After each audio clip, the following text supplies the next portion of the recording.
Let me talk to you. Ladies and gentlemen, we are now 2 weeks away from WrestleMania. We got more matches that have been put on the card. We're going to talk about those matches. Also, what the heck happened with Bray Wyatt? All that and so much more coming up. Ladies and gentlemen, the show starts now.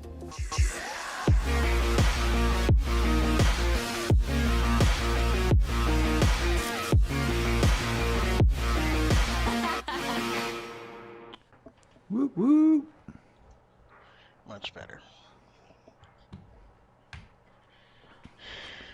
So, it was a good week of wrestling, I guess. Yeah. They're I mean the rubber's starting to meet the road now. Just there just seemed to be like a whole bunch of stuff happening and there wasn't really a whole lot of wrestling. Well, we gotta build out the rest of the card. We gotta build up the card, I should say. Okay. So, yeah, there wasn't gonna be a lot of wrestling. And then when you did have wrestling, you have like just nothing matches. Johnny Gargano and Dexter Loomis, the way, Right. just having nothing matches. But they all built to something, I guess. Well, what we're building to is Edge kicking off Raw. And Yes, he sure did. I promptly got that skip button out. Oh, I can take it from here. Yeah. So we start off with Edge. He comes out, he does his thing, talks about how this never gets old. He of course gets his "You still got it" chant, and he calls out Finn Balor. Uh, well, before he calls out Finn Balor, he talks about how they need to end this, him and Finn Balor, because he's wasting too much time. Since he's come back, he's been spending the last year feuding with Judgment Day, and the year before that, he had to wrestle in front of a bunch of TV screens. Uh, Call back to the Thunderdome era. So he just kind of said he's running out of time. He needs to move past this Judgment Day thing so he can accomplish what he wants to accomplish before he retires. I wonder what he And, wants to accomplish. well, I would assume it's another title run. I guess. You see Edge. Do you even see Edge in the same ring as Roman Reigns? No. I mean, they did that match at the WrestleMania last year, or Oh, was it 2 years? I don't know, the Thunderdome era. okay. So they did do it then. Um, yeah, I don't know. I would like to. I guess I would like to see him do like one last title run. I guess. I don't know. That's a tricky situation there. Right. Maybe at least go for the title again. Okay. But yeah, I don't see what his ending would be because he is up there in age. We've seen him as a champion. We've already seen all that, but I guess him winning the title and then hanging it up again, that would be him going out on his own terms. What if he like wins like the U.S. title or something and does like the Cena thing where he just does a series of open challenges? Yeah, he could do that. That way you don't. I mean, Um, you don't have to completely protect him because he's not the heavyweight champion, and then he could still have his one last title run, and that might be the best way to do that. yeah, or just one last like super high profile match, and then you can call it off of that. Like I don't know, maybe this would be WrestleMania 40, so like maybe one last match against John Cena or one last match against Randy Orton if he ever gets to come back. Even Yeah. though we kind of seen the Edge Orton thing enough, but just like one last big blow off, highest super high profile match, Okay. and then that could be the end.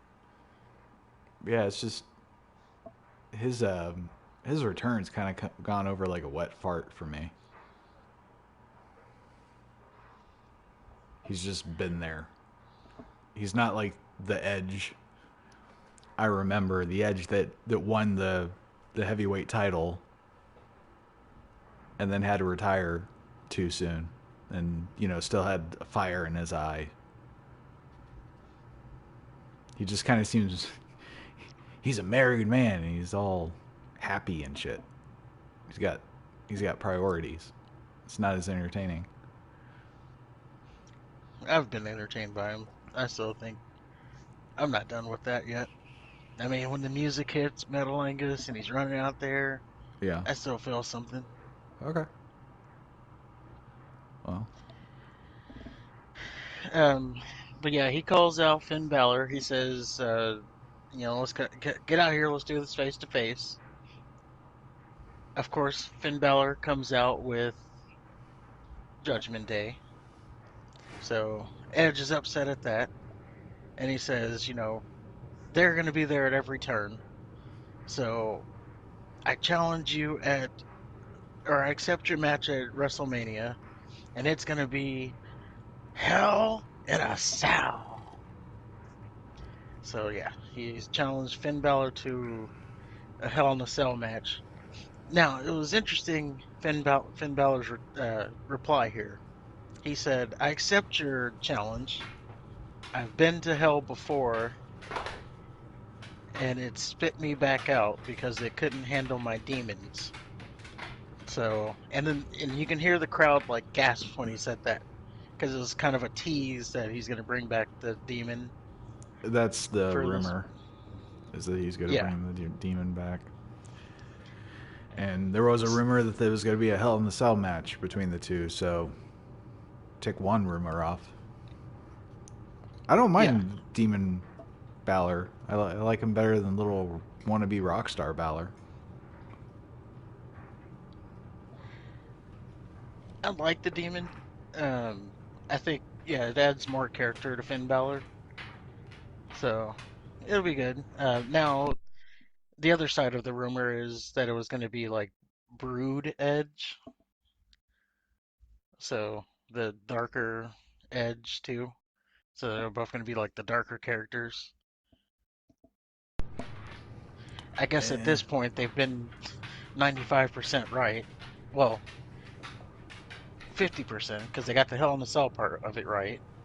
right. You have Finn Balor teasing that he's going to bring back the demon. So maybe that's how it's all going to go down. I don't think we need to see Brood Edge again. I don't even like what was he just not going to speak as much and he's going to wear sunglasses? And he's going to come out through the ring of fire. Okay. Brood Edge wasn't really different, other than that. I mean, I liked Brood. I liked the Brood. Gangrel's music was one of my favorite songs. They come out through the fire, and he's got the cup. This is all Gangrel, of course. And then he like rubs his finger around the rim and drinks the blood, and he has like a mini orgasm from drinking blood, Well, see, and and then he spits it out. that's the thing. The Brood thing only works when it's like Gangrel and the two of them. When it's an actual Brood, you can't have a one man Brood. And I don't think you, and on top of that, I don't think you're gonna be bringing blood back. Like he ain't gonna be drinking the blood.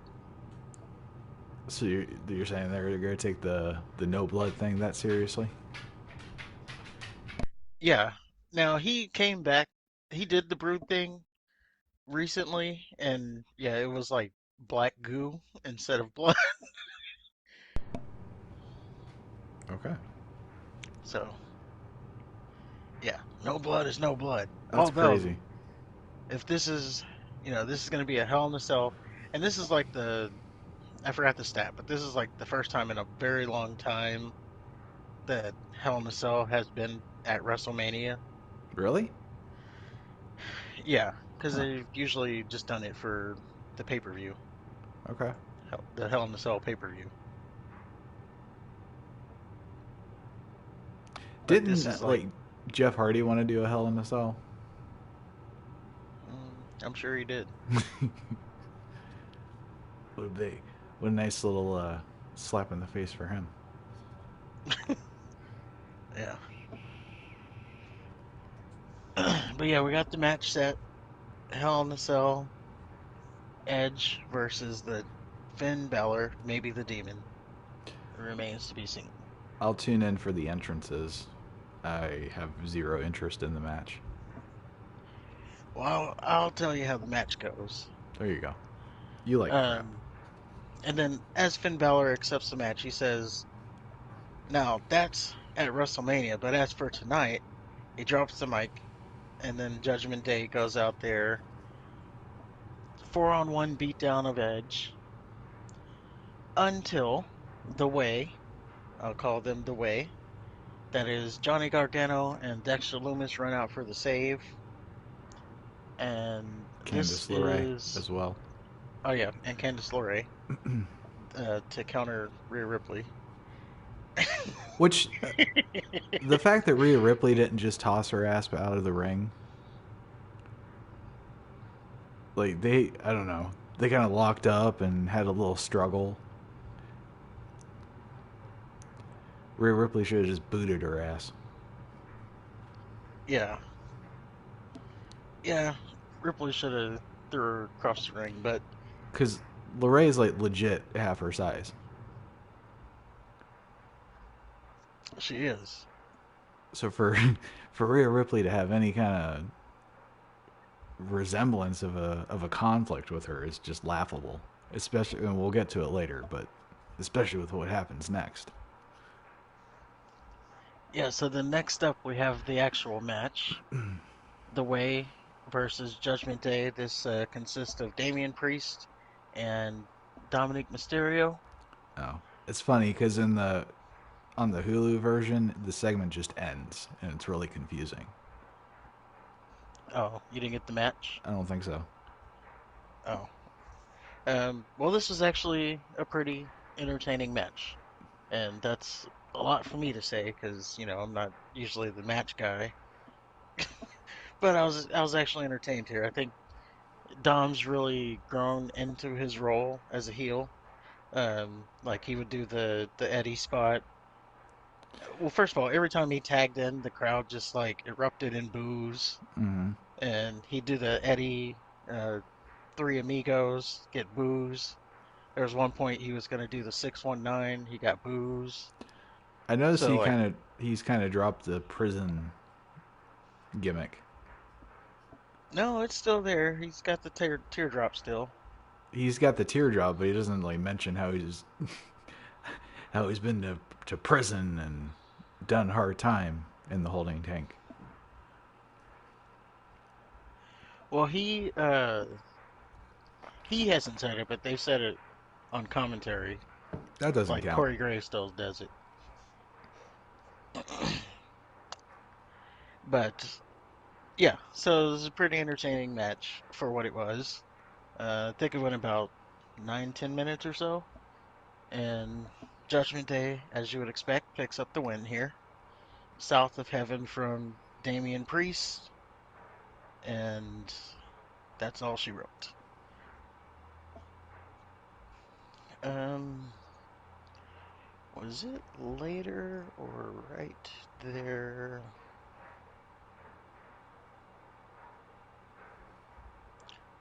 Yeah, I think. Sorry, let me take a look at my notes here. Why don't Okay, you just say yeah. what you're So, just say it. no, we'll get to it in order. So yeah, that was the end of the match. Next up, we go backstage, and we have The Miz. He gets to the arena. He is interviewed by Kathy Kelly, she asks him if he needs a co-host for WrestleMania. It As doesn't he matter starts what talking, happens because Io and Dakota and Bailey are beating the shit out of Trish Stratus. And the best part of it was Io because she was screaming incoherently in Japanese. yes, she was. And I thought, like, there's no, like, worse feeling I can imagine than getting your ass whooped severely and then having somebody just scream at you in a language you can't understand. Like, they're shit talking to me. I don't even know what they're saying. Yeah, and I did notice that, like, she's actually mad. She's not trying to convert it to English. She's just Right. she's talking her shit in Japanese. It was great. Like, fuck your English right now.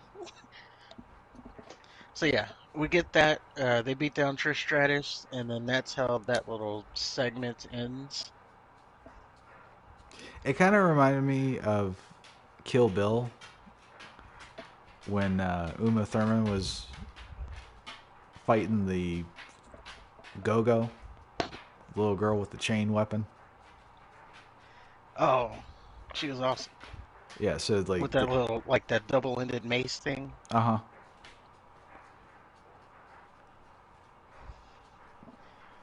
Yeah, that chick was awesome. yeah, the whole movie was awesome. Go watch Kill Bill if you haven't seen it. Yeah, I mean, I haven't seen it in a while, but it was awesome when I saw it. I saw him, I think last year, sometime. It's still great. Gotta find a streaming service that they would be on. Um, I would try either Netflix or Amazon. Yeah, I can search it. I don't know why you don't have them. Those would be movies to have. No one has DVDs anymore. Come on. Okay, okay, Mr. Physical Copy. That's different for video games. Okay. No, it's not. That's collecting. This is. I don't even have a DVD player. Yeah, you Well, do. I guess I do. I have a PlayStation, but aside from that, I don't have like a DVD player. If I'm on my PlayStation, it's to play a game, not to watch a DVD. I got tons of DVDs. Hmm. Speaking of which, did you know that VHSs are like a big thing right now? Like in the collector space, people are like actively really searching for DVD. I'm sorry, VHSs. Yeah, because DVDs are awful. Remember, VHSs like lasted forever. They could last a nuclear holocaust. Yeah, but DVD, then you gotta rewind it. okay.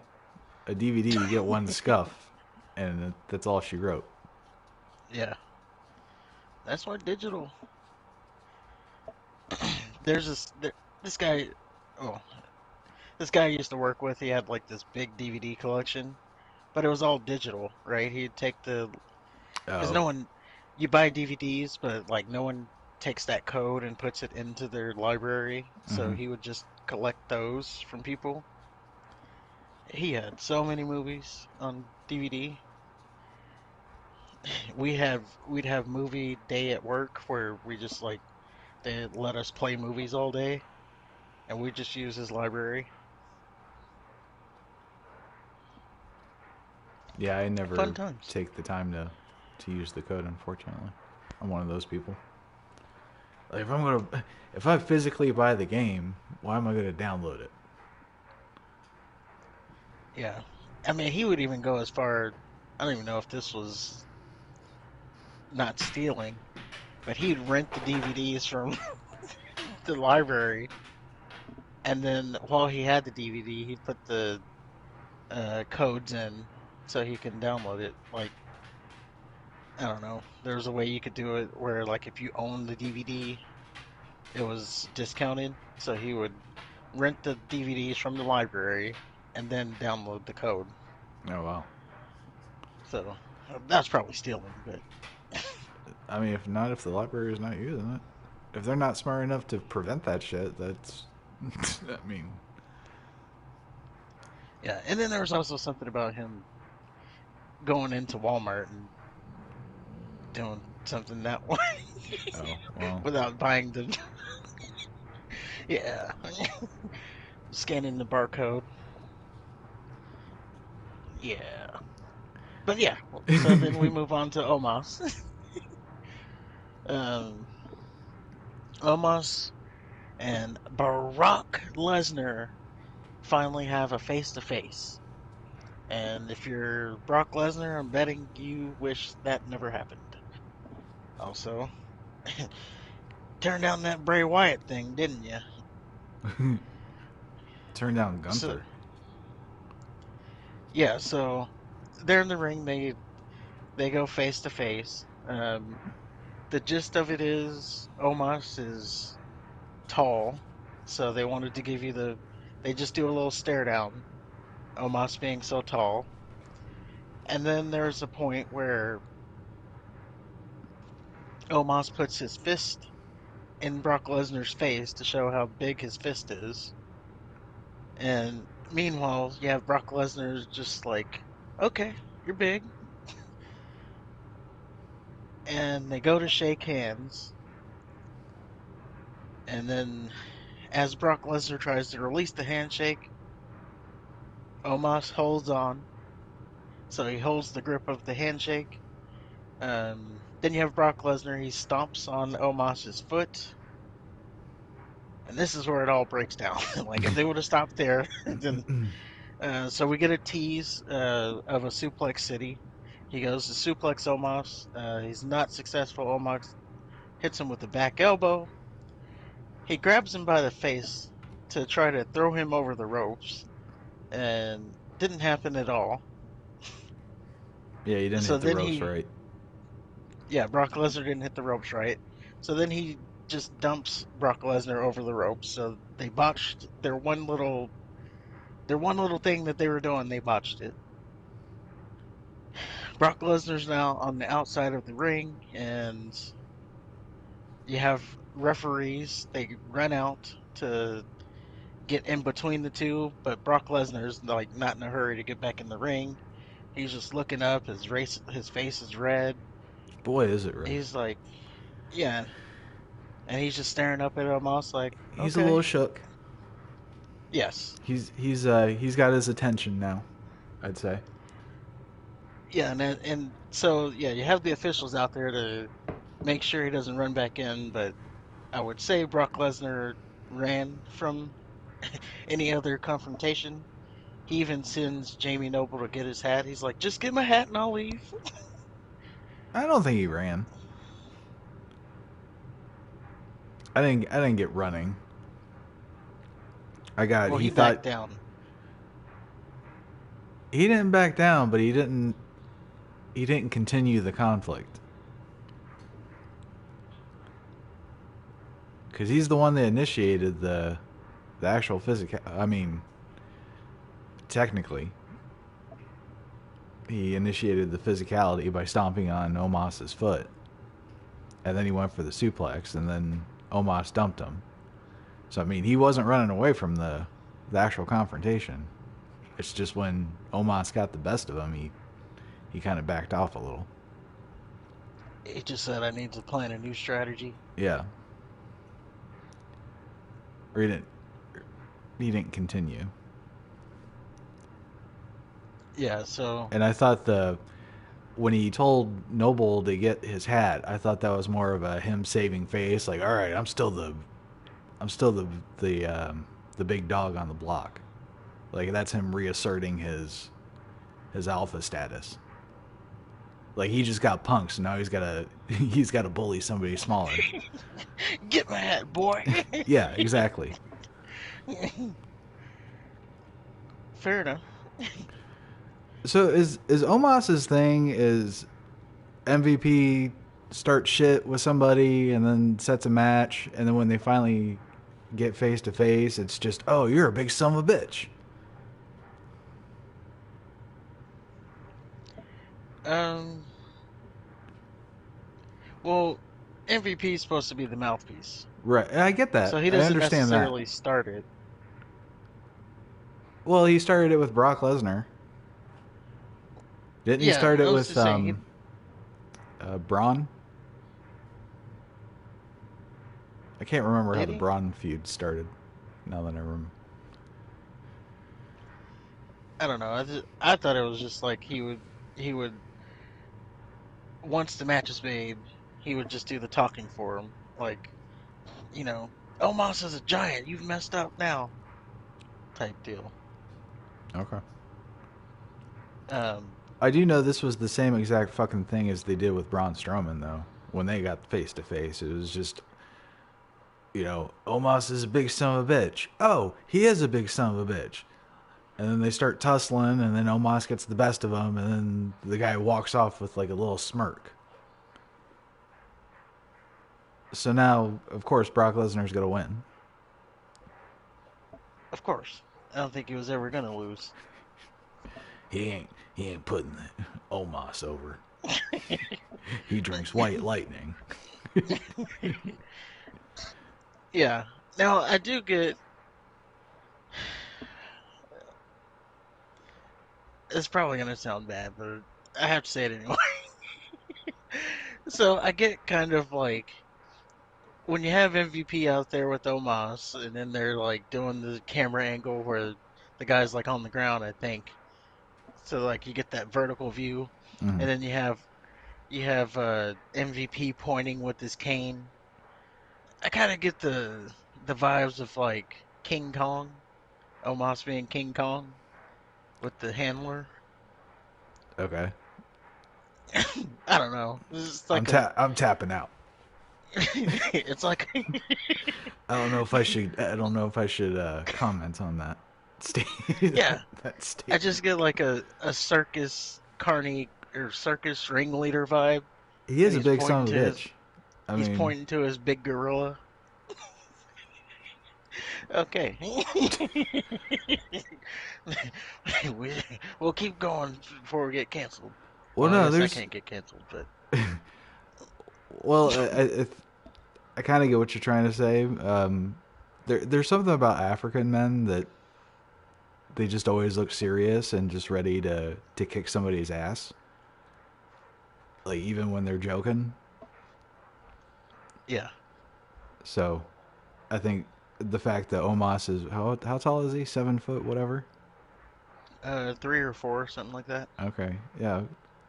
So he's got that killer look. The I've seen some shit, I've done some shit, and you don't want to make me angry. African vibe. Plus the fact that he's huge, and MVP is not small at all.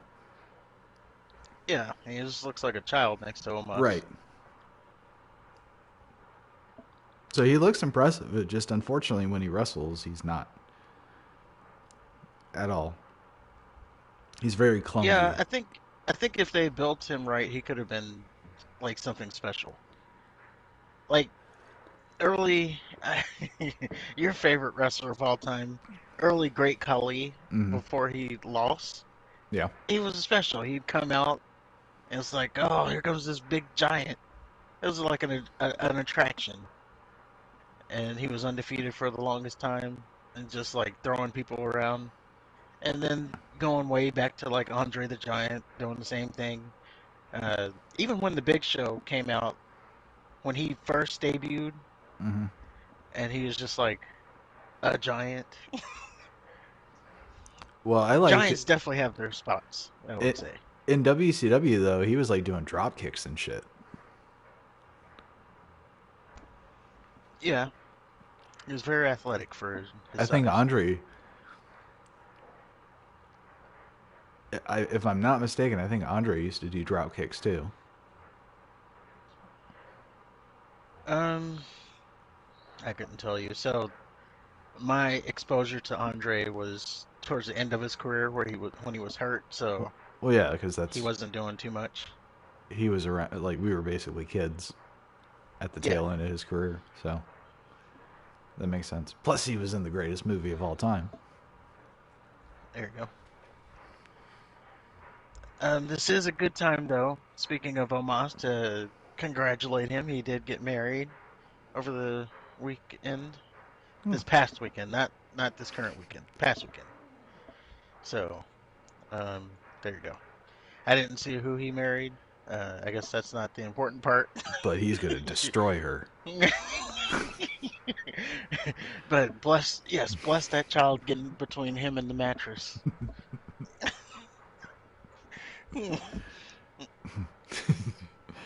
She's probably like 5 foot nothing. Yeah.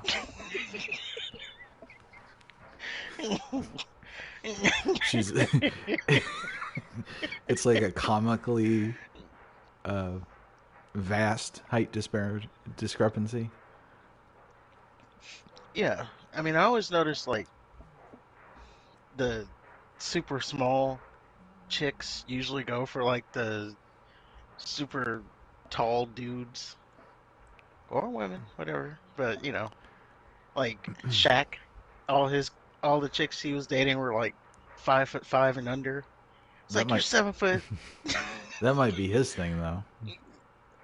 Well, I'm sure it is. He might he might like to spin him like a top or something.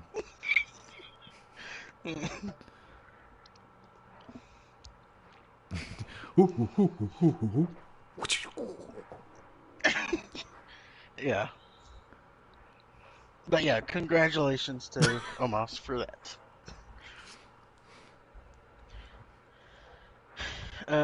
You got anything else on that segment? No, I'm just really disappointed that Brock Lesnar basically turned down a automatic 5-star classic with Gunther to fool around with Omos. Especially when they're going to Yeah. build him this is WrestleMania and they're doing the exact same thing as they did with Braun Strowman. Like this is nothing new. It's two big guys. Like that's what it is. It's a big guy meets a bigger guy in Omos and then they have a match. Yes, the attraction. Um, Now But they there could have done was, something different to get the conflict going. But no, they did the same face to face confrontation as they did with Braun Strowman. And it's just it pisses me off that Brock is such a fucking selfish bastard.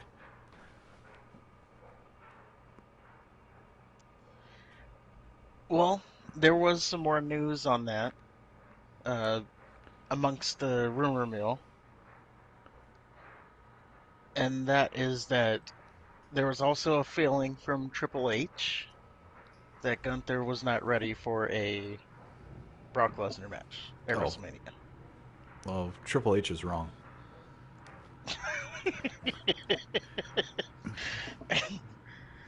Like that's just the that's just what they were talking about this week. Is that Triple H felt that Gunther was not ready for that type of match yet, as in like the not like in ring aspect of it, but I guess the spectacle of it, Then why the fuck the did they name have that like stupid in name stare down? value. If you're not gonna, that's what they do. They tease shit and then they don't follow through with anything. Well, there's still time. I Time for I what? think we will for the match. I think we'll still get it. We'll see. Maybe there's still a SummerSlam card they got to build. There's next year's WrestleMania if Brock stays that long.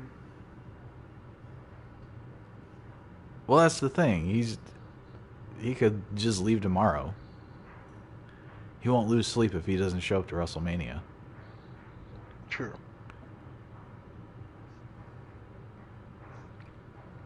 I don't know. I wish he wasn't so good. So then when I hear shit like him turning down really good match opportunities for bullshit, it wouldn't irritate me as much.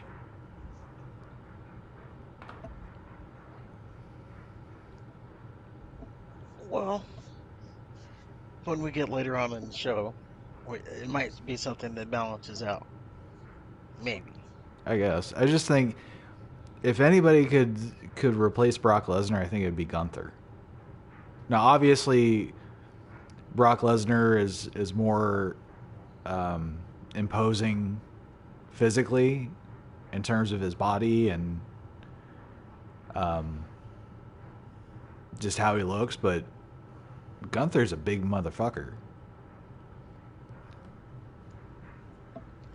Right, and if he goes into like what that would do for his stock when he goes into WrestleMania and beats Brock Lesnar, Yeah. like that does something for him. Well, if he keeps working on his physique, and he starts adding muscle, because now he's like really lean and awkward looking, which it's great because like when you're in a fight or when you're in a physical competition like that, it's not perfect. And nothing about Gunther is perfect. He's awkward. He's not pretty. There's no flips. Like his big ass gets on the top rope and he does the most ugly fucking splash, but it's great. I don't know Yeah, where I was and going his with that. stiff I had a point, but and his I was stiff too busy style sucking just dick. his stiff style even adds more to it. Like you're going to be in a fight when you go against Gunther. Yeah, and he's not afraid to hit or get hit. He I actually saw his enjoys match it, with it that seems. Ilya Dragov guy. Oh, That was brutal yeah, shit. that's the one everybody's like, go watch this one. Yeah.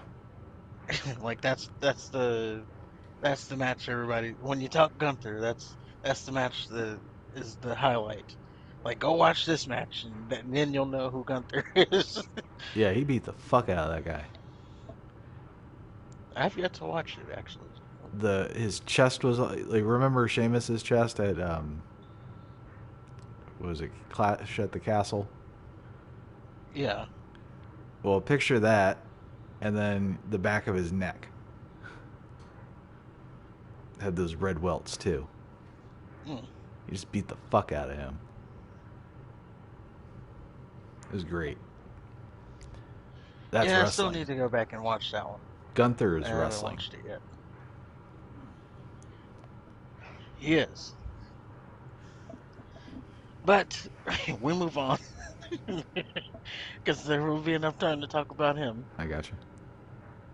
Oh yeah. And we go on to Cody Rhodes. He is in a match against L.A. Knight. Yeah! Cody Rhodes comes out with three promos. I'm sorry, three pyros. So Did he have that three? was I worth. didn't see three pyros. I saw two. Or are you counting the smoke? No, so when his wrestling has more than one royal family, you get the pyro at the little door entrance. Oh, was there pyro? Yeah, not big pyro, just like a shoot of pyro or a shot. Oh, And okay. then after the Yeah, yeah. oh pyro there, and then when he got to the ring They did the other and he was on spot. the he was on the turnbuckle and he got pyro there. Mm. I also So noticed that he three has those pyros. CGI banners, which I don't know if those are new or not. I don't remember They're seeing not. them. I fucking hate when they do that. No, they've been around. Okay. So I've just been blind. Yeah. I guess you weren't paying close attention. Exactly. So his WrestleMania entrance better be fucking epic. Because he's got three pyros, and I counted two pyros in SmackDown, but he probably had three there too. No, on SmackDown he only had two. I think the Okay. difference is because he didn't wrestle. Okay. You got the extra power for the wrestling match. Gotcha. But I'm just saying, because that he has a great entrance. Yeah. and the adding that second pyro, that's fantastic. But what are they going to do in WrestleMania? How much pyro? Is it just going to be continuous pyro until he gets to the ring? I don't know, but between him and Roman Reigns, there's gonna be so much pyro. Gotta leave the pyro in that match. They might not be able to do pyro for the rest of the year after that. Right. I don't know. Just he's it's awesome. It's just it kind of seems like a little overdone, just a bit. Like okay, give him three pyros when he's wrestling, but do you need to give him two pyros when he's just coming out in a suit to jibber jabber? I don't know. I guess so. Okay. Um, but yeah, he's wrestling LA Knight here. It was awesome match. It was. Why the match happened, I didn't know why it was happening. And I'll tell you why. why. Why I didn't know it was happening. Because going into it, you already knew LA Knight was going to lose. Of course, So why are they putting more L's on LA Knight? That's why I didn't understand what was happening. because that's what. Well, I would suspect that Cody Rhodes probably picked him because he's one of the better people to work with for his style. And all WWE seems to think of him as is a job guy. He's the new Baron Corbin. Well, he's a lot more over than Baron Corbin. Like the fact that they brought him over to Raw just says enough about it. But crap, can the guy start winning? I agree. I mean, I I like that he wrestled Cody Rhodes. I thought that was a great match. I thought the right decision happened. I have no problem with him losing uh, here, but we might as well spoil it. He wrestles Xavier Woods on SmackDown, and he loses. He sure did. So I mean, so he came back. He wrestles Bray Wyatt. He loses. I think he's won a couple TV matches, but like ever since Bray Wyatt, he's been nothing but a loser. Oh, there is a statistic on it. He is 1-24. Jesus Christ! See, And now this includes house shows too. So, he's you done. know, he's,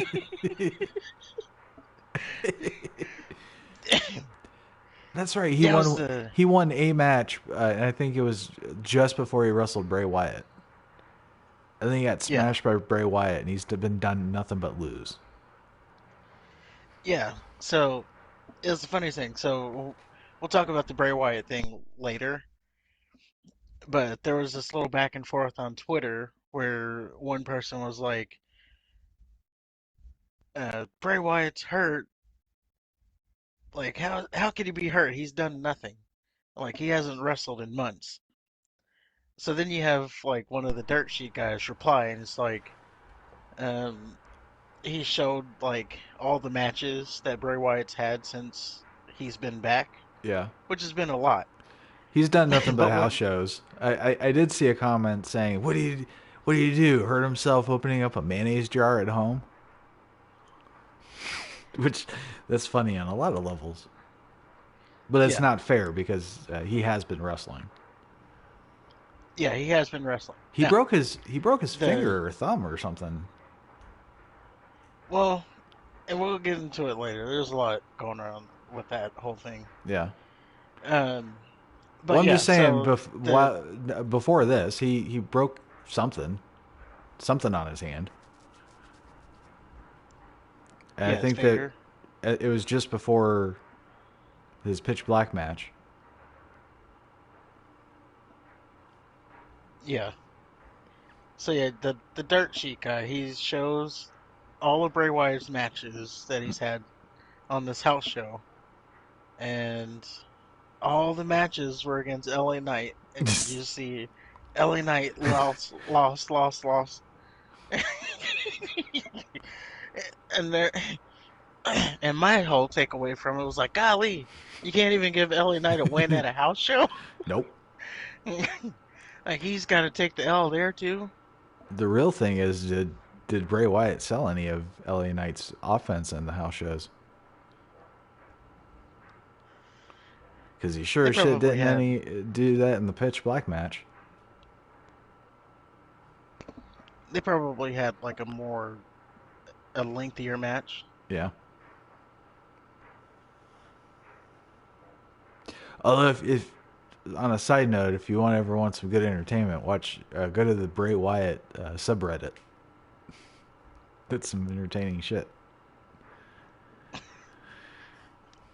Yeah, people going back and forth on it or something. Uh, from now, I've only read one part of it, but they all seem to agree with my side of it. There's maybe one or Well, two comments that were like, "Oh, it's not his fault," but for the most part, people are kind of souring on him. well, I mean, he's had. It's not like he's you know getting these long 20-minute segments each week. He's getting like 30 seconds tops. Is it really that much? 30 seconds for Really what? that much? Huh? What do you mean? 30 seconds? I'm just saying, like his segments, they've been like 30 seconds of airtime. Which ones? Now, I'm not counting his entrance, obviously. Like Obviously. just him talking in the ring. When he's talking, my name's Bray Wyatt, and I found myself. You talking about that? No, I'm talking about after that. Like, for instance, this whole build to WrestleMania with Bobby Lashley that now seemingly is not going to happen, or maybe it is. That's here nor there. Um, Last I heard, it's there've still been like, they're still planning on having it. yeah, so they've been like 30-second segments. Is it that big of a deal? Whoa, whoa, whoa! That little video that he played for Lashley was not 30 seconds. The Muscle Man dance? The Muscle Man dance plus the little weird, creepy Pee Wee Herman's Playhouse video, where the door It opened wasn't that and long. it was longer than fucking 30 seconds. Mm, we'll have to go back and watch it. I don't know. It was longer than 30 seconds. I promise you that. And plus, add the Uncle Howdy part.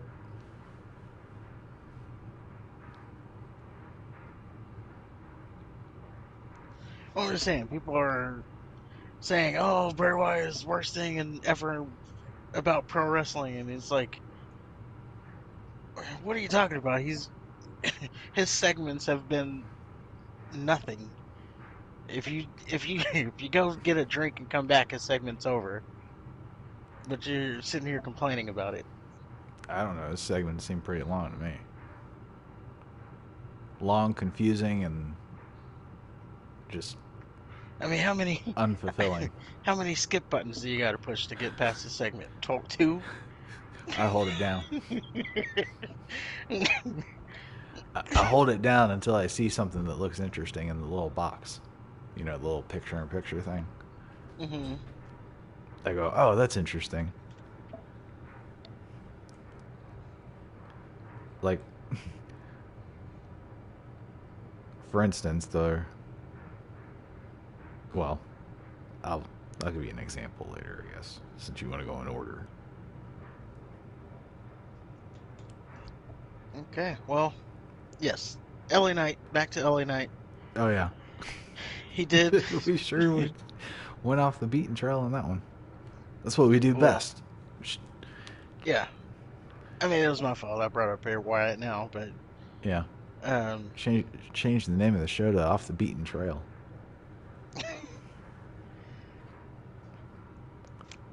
So Cody Rhodes, he beats LA Knight. Good match. They went about 9 minutes. Oh, that's what I was gonna say. I found it again.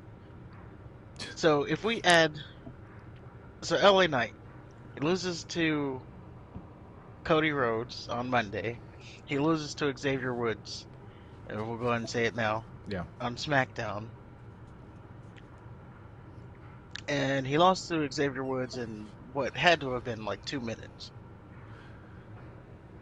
Yeah, it wasn't very long. And what irritated me the most about that is he beat the shit out of Woods. He kicked his ass. And then he loses on a little fluke. Well, that's actually one of Xavier Woods' moves now. They call it the backwoods. The little Like, small package thing. yeah, he turned it into a finisher because, you know, it always happens. But here's what I said about this whole thing. Oh, that's so Okay, so fucking you got stupid. God, I hate Xavier Woods. Everything about him. His stupid little face, his stupid up, up, down, down channel. Give it a thumbs down. Attack, fans.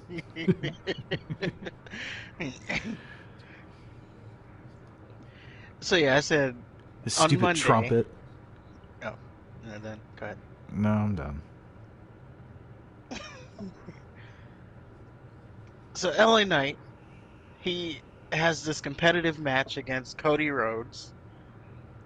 The same Cody Rhodes who is supposed to be going to WrestleMania in 2 weeks to take down the most experienced main event, as he called it, Mm-hmm. Roman Reigns, in history.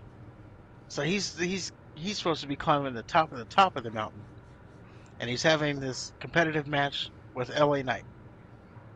Well, that's And then you okay. turn around on Friday, and then LA Knight loses in 2 minutes to Xavier Woods. So how does that make sense? That he's putting up this competitive match against the guy who's supposed to go topple the top guy, and then 2 minutes he's losing to just Xavier Woods. Well, he lost to Xavier Woods on a fluke. I don't give a shit if that's his finish or not. It's a small package. He got his ass kicked for 2 minutes and then got a small package in. That's what happened. Yeah, he lost via the surprise roll up, Yeah. which that's a whole nother story. I don't know. I mean, Roman had a competitive match with Sami Zayn, so I don't think that really matters. Because for all intents and But he didn't purposes, beat him. He should have eaten Sammy's lunch. He didn't beat him though. He didn't beat And you had Sammy. yeah, and you had the hometown crowd. He beat Sammy. He Purdue. pinned him. No, I'm saying Sammy didn't. I said it wrong. I was saying Sammy didn't beat him. Purdue. They were the number one seed going into the NCAA bracketology. They just lost to a 16 seed, someone they should have eaten their lunch of. They go out there and lose. L.A. Knight didn't beat Cody, He didn't, but he so put up more of a fight than he did with Xavier Woods. I'm just saying they need to pay attention to stuff like that. well they Like, don't because again Roman struggled against Sami Zayn. He struggled against Logan Paul. well, so is Seth. Seth's not the world champion right now. He's not the tribal chief. He's not the greatest Logan Paul's a world champion. class boxer. What are you talking The about? fuck he is. Logan Paul just went the distance with Floyd Mayweather, the greatest uh, boxer Defensive in boxer of all history. time, and it was an exhibition. And I mean, he might as well have went in there with Mike Tyson, Floyd Mayweather's not a who knockout guy. Floyd Logan Paul Mayweather was is probably better than going Mike like Tyson. 100%, and Floyd Mayweather was probably just like, okay, kid. Like, saying he's not legit. He just went with anyway. He ain't legit at all. No. If he was legit, he'd be boxing instead of wrestling. He does box. Well, I guess he doesn't box anymore. uh, payday is probably better for wrestling, and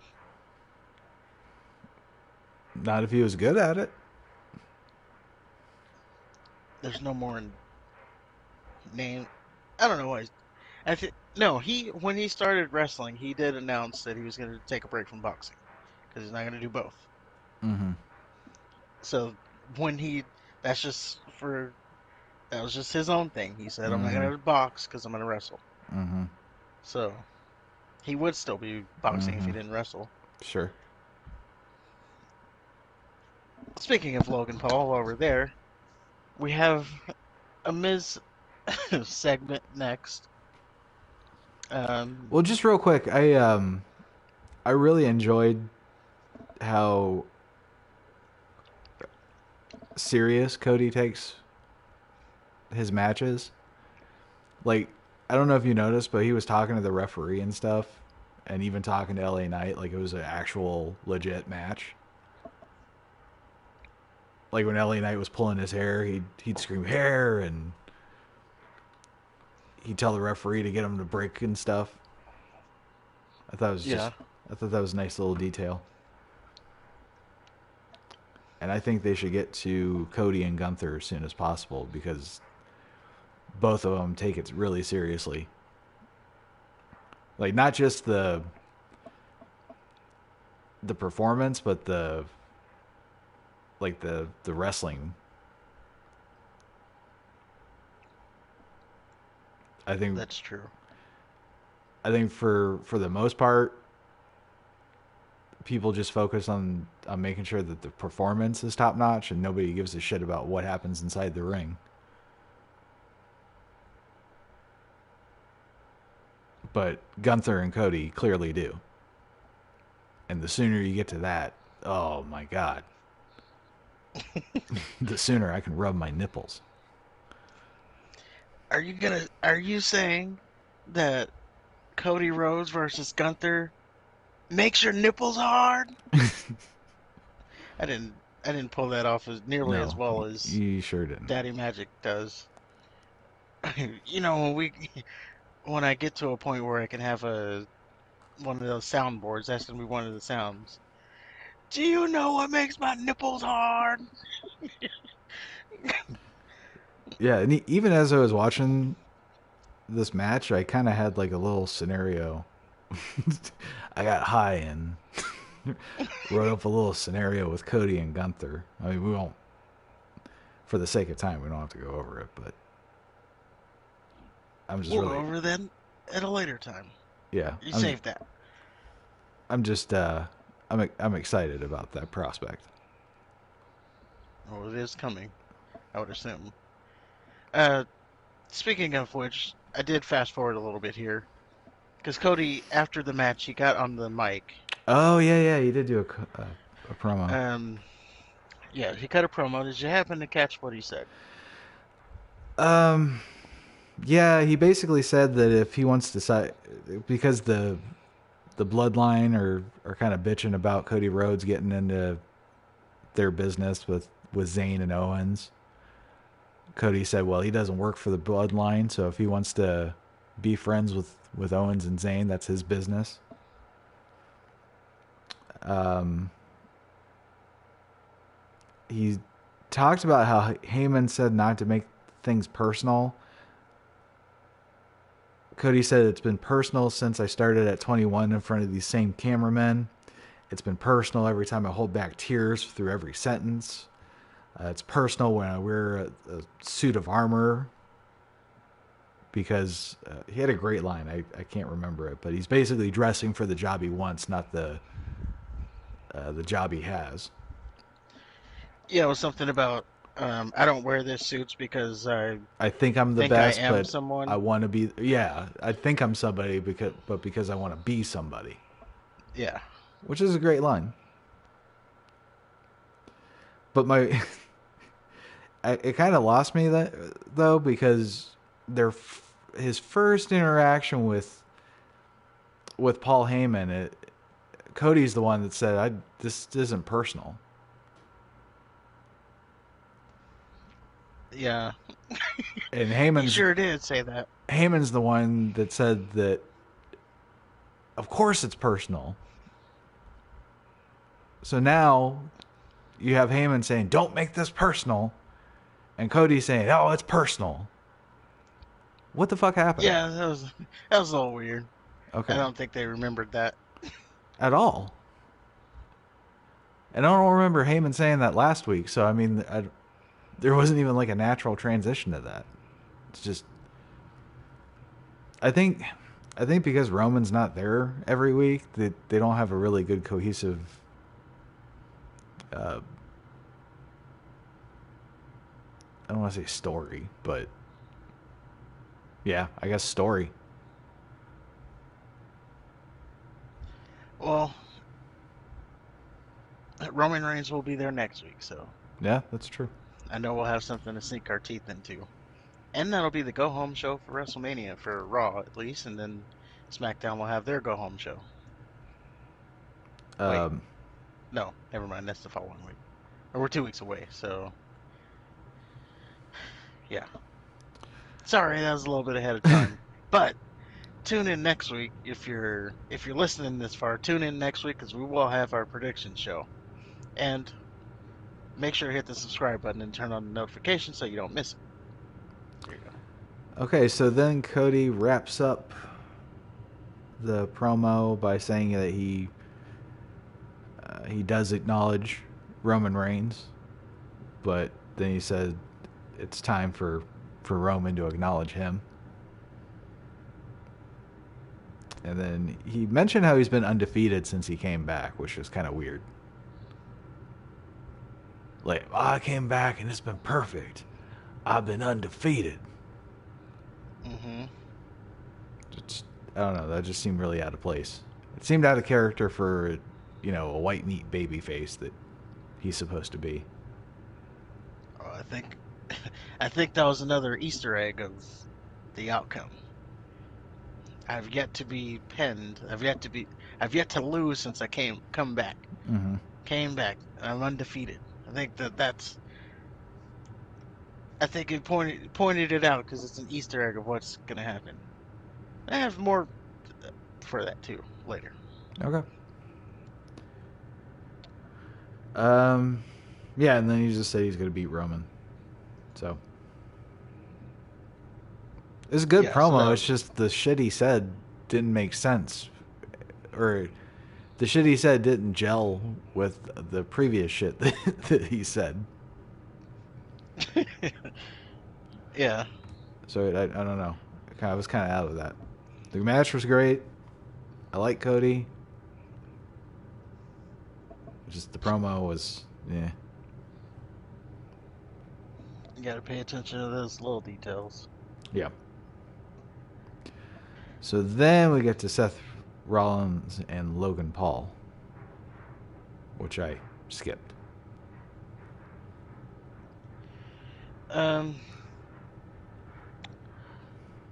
the only thing to note out of that whole segment was so yeah, you had the Miz, Seth Rollins, and Baron Corbin. They were backstage. Um, Baron Corbin. Well, Seth Rollins is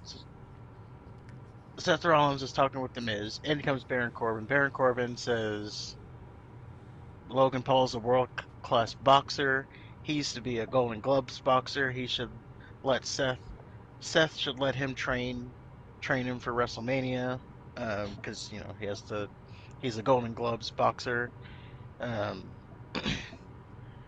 Seth Rollins said, "I'd rather have my little daughter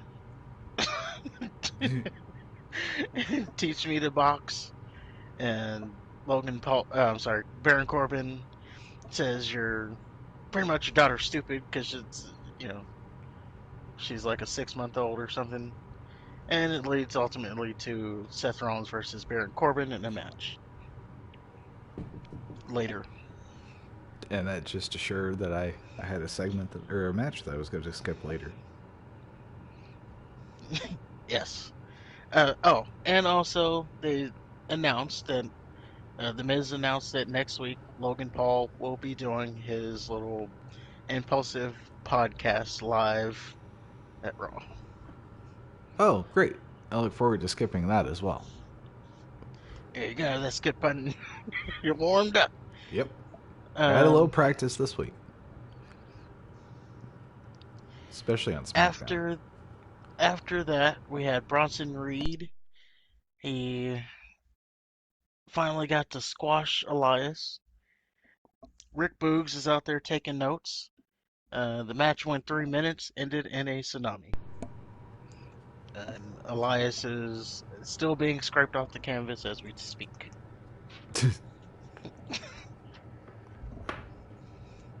Yeah, there's nothing else to that. All right. Elias got his ass squashed like he was gonna get.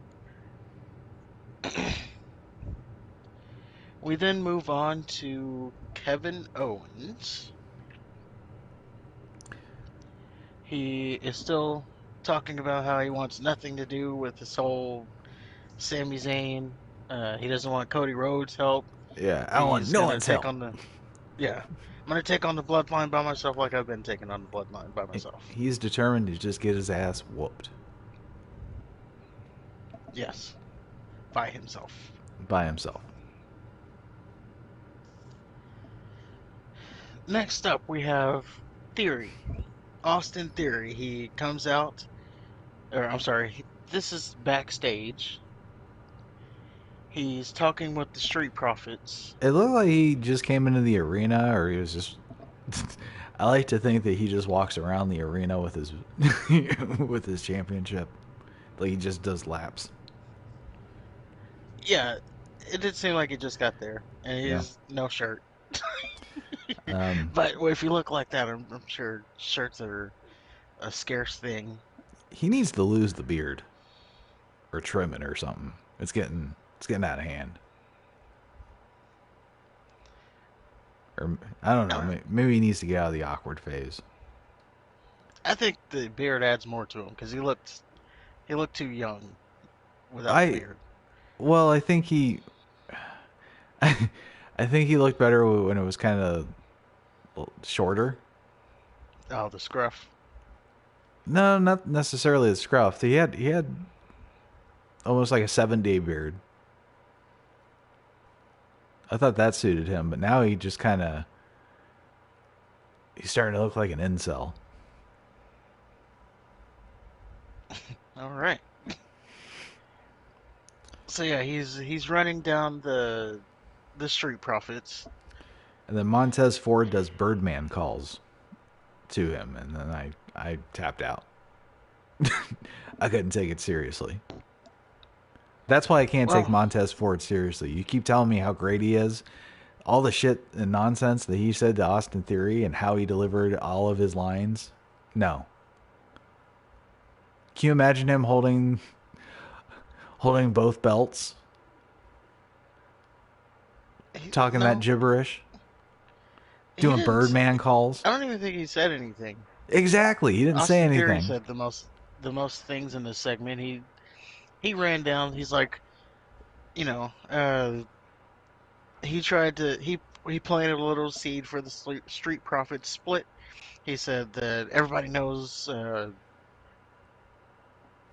Angelo Dawkins has more heart than Montez Ford, and he's like, by the way, what are you guys doing at WrestleMania? Oh, that's right, nothing. Because they were playing up the fact that Austin Theory got cooked by John Cena, Yeah. as I mentioned, and Austin Theory challenges one of them to a match. It would end up being Angelo Dawkins. Of course, he was going to beat Dawkins whenever that happened, as you would expect. I think Angelo did the challenge. Well, yeah, he asked one of them to step up, and Dawkins stepped up. Okay. And yeah. Um, we then go back, or we go to another backstage segment. This now with Paul Heyman. Uh, He interrupts the lady. Says Kevin Owens is a problem that will be solved by Sokoa Joe. Then Heyman backtracks on the personal thing again with Cody Rhodes. Says, don't make this personal with the tribal chief. You don't want to do that. Even though he said it as personal because the titles are everything to the tribal chief. So I don't know what the fuck to think. And then he says Roman's going to be at Raw next week. Yeah, he played up the fact that uh he was he played up the fact that he was pissed off that Cody Rhodes acknowledged the tribal chief, but he wasn't there. And he's like, Roman Reigns will be here next week so you can properly acknowledge him. All right. Uh, there was also something about no, that was the previous week. So yeah, that's what the whole segment was. So basically, it was just to announce that Roman Reigns is going to be there next week. Yeah. We then go to a Rey Mysterio Dominic Mysterio segment. We finally get Dominic issuing the challenge to Rey Mysterio for WrestleMania. Rey Mysterio says no and walks out of the ring to a sea of boos. So we've planted the seed that there's going to be a WrestleMania match, even though Rey Mysterio said no. I'm sick and So it tired of this little does. fucker coming out and then walking back. That's all he does. He comes out, says some shit, and then walks back. He doesn't do anything. Just stay back. Because now, like, best case scenario is Dominique and Ripley do the attacking. That's the only action we get from this. Worst case scenario is he walks away like a little bitch. And at what Well, point he doesn't want to. he He doesn't want to doesn't want to what? face his son. He doesn't need to face him. He needs to put him over his knee and smack the shit out of him. He needs to whoop his ass. Yeah, Like, I'm not gonna fight you. I'm gonna beat that ass. exactly. um, And Rey Mysterio is Mexican. You can't tell me that there's no history of whoopings in Mexico. I know. It's probably over whooping. So that's just I'm tired of it. Even when it does happen, I have no interest. Rey Mysterio is Well, fucking crying with his stupid contact lenses. He looks like a I don't know. well, I'm enjoying the segment. I'm enjoying the build. It's looking ever more like I said last week, and I think well maybe I wasn't the first one to call this, but it's looking more and more like they're gonna attack Ray at the Hall of Fame speech, and then that's gonna what leads to the match. Um, So there attacking was a him at his funny home twice, that's not going to lead to the match, but the all important Hall of Fame ceremony where Drew Carey is also a part of, that's too sacred. yeah. I mean maybe they attack his mom too. I don't know. They tried that, Like but maybe they mom just mom put Ripley in her place. she did, but not this time. Okay. Um, Dom did have a good. There was a good like little segment to, or he went into a little bit of like you're a deadbeat dad. You've missed so many moments with me. He said when I was 16, uh, and I got my first car, and you bought me my first car, and all the kids had BMWs, and what'd you get me? A Mercedes. And he said, and it wasn't even the M series. He's like, can you imagine, or do you know how embarrassing that was to show up in a Mercedes when everybody else had BMW? You're a deadbeat dad. So I don't know. I just thought that was funny. It was like, That's you funny. spoiled ass bitch.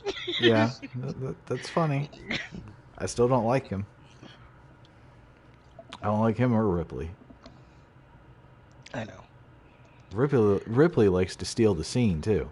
This is about Dominique and Rey Mysterio and their struggles and their family strife. And Ripley likes to put her little stupid face in everything. Yeah, she's always around. Um, After speaking of Rhea Ripley, after that segment, we got our latest WrestleMania trailer teaser thing, and this one was Rhea Ripley. She reprised the role as 11 from Stranger Things, Oh, and John Cena reprised the role as Papa. But you didn't see John Cena, and he even made a joke. He said, "I know you can't see me, because that's John Cena's thing, right. but you can hear me." And yeah, Rhea Ripley. She had. It's a scene where 11 is sitting in the room with the things on her head, the circles or whatever, the She brain thing. demonstrates her powers. Yeah, and Watch then Rhea Stranger Ripley Things, don't watch screams. the commercial. Don't give Ripley the attention. There you go. The show But the show podcast disavows Ripley. I, I think I can I think I I can support speak Rhea for both of Ripley. us when I say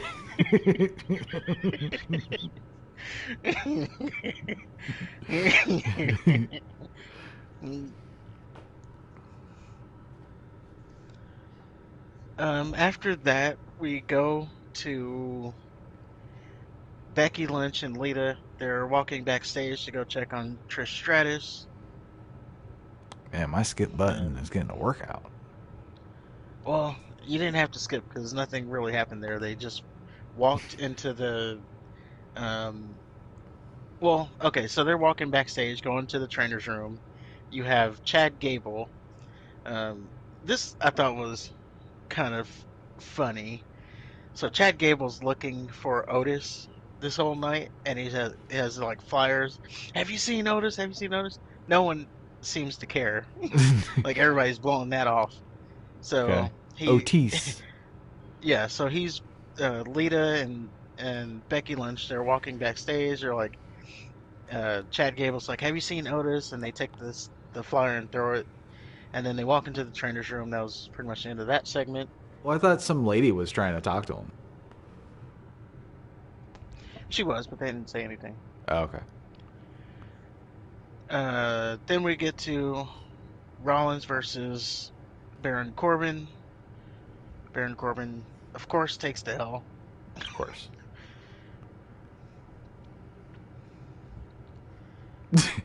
I don't have anything to add. uh, Chad Gable, he finally finds Otis. He is doing a photo shoot backstage with the Maximum Male models. And his name is Otis instead of Otis. Otis. Yes. And basically, they're just taking pictures, and that was pretty much that. Um, it, I did write down for this whole thing is that Chad Gable is wearing his Alpha Academy shirt. I'm sorry, his American Alpha. He's wearing American Alpha jacket, not the Alpha Academy. So I don't know, little detail. I didn't see the segment. Did they have Otis? Does he still look like a Texas Chainsaw Massacre stunt double? Yeah, so he has his mullet thing, and then he has like his hair spiked up and his beard groomed, Okay. and yeah, all the hair gel in his hair. Okay. So they tried to pretty him up. Yeah. Good deal. We then go to a segment with Bianca Belair versus Chelsea Green. Uh, Note here, Carmella did look absolutely good in her. It was a romper. I thought it was a dress, but it was a romper, all Why did black. why does So that matter? it doesn't. I'm just saying she looked good in it. Okay, what So do you she's give a out shit what there. the garment's called?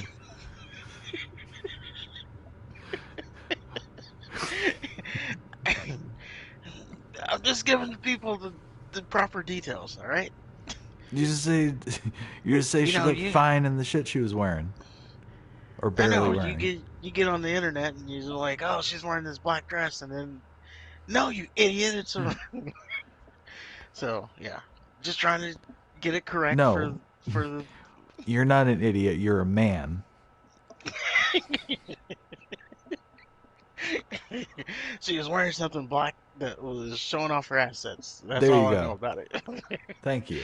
Jesus Christ. uh, God, I gotta put some testosterone in this podcast.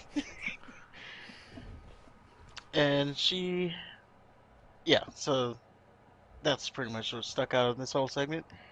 Uh, Bianca Belair beats Chelsea Green, and then her and Asuka do their thing again, I where actually saw Asuka's this. This is the weirdest fucking shit.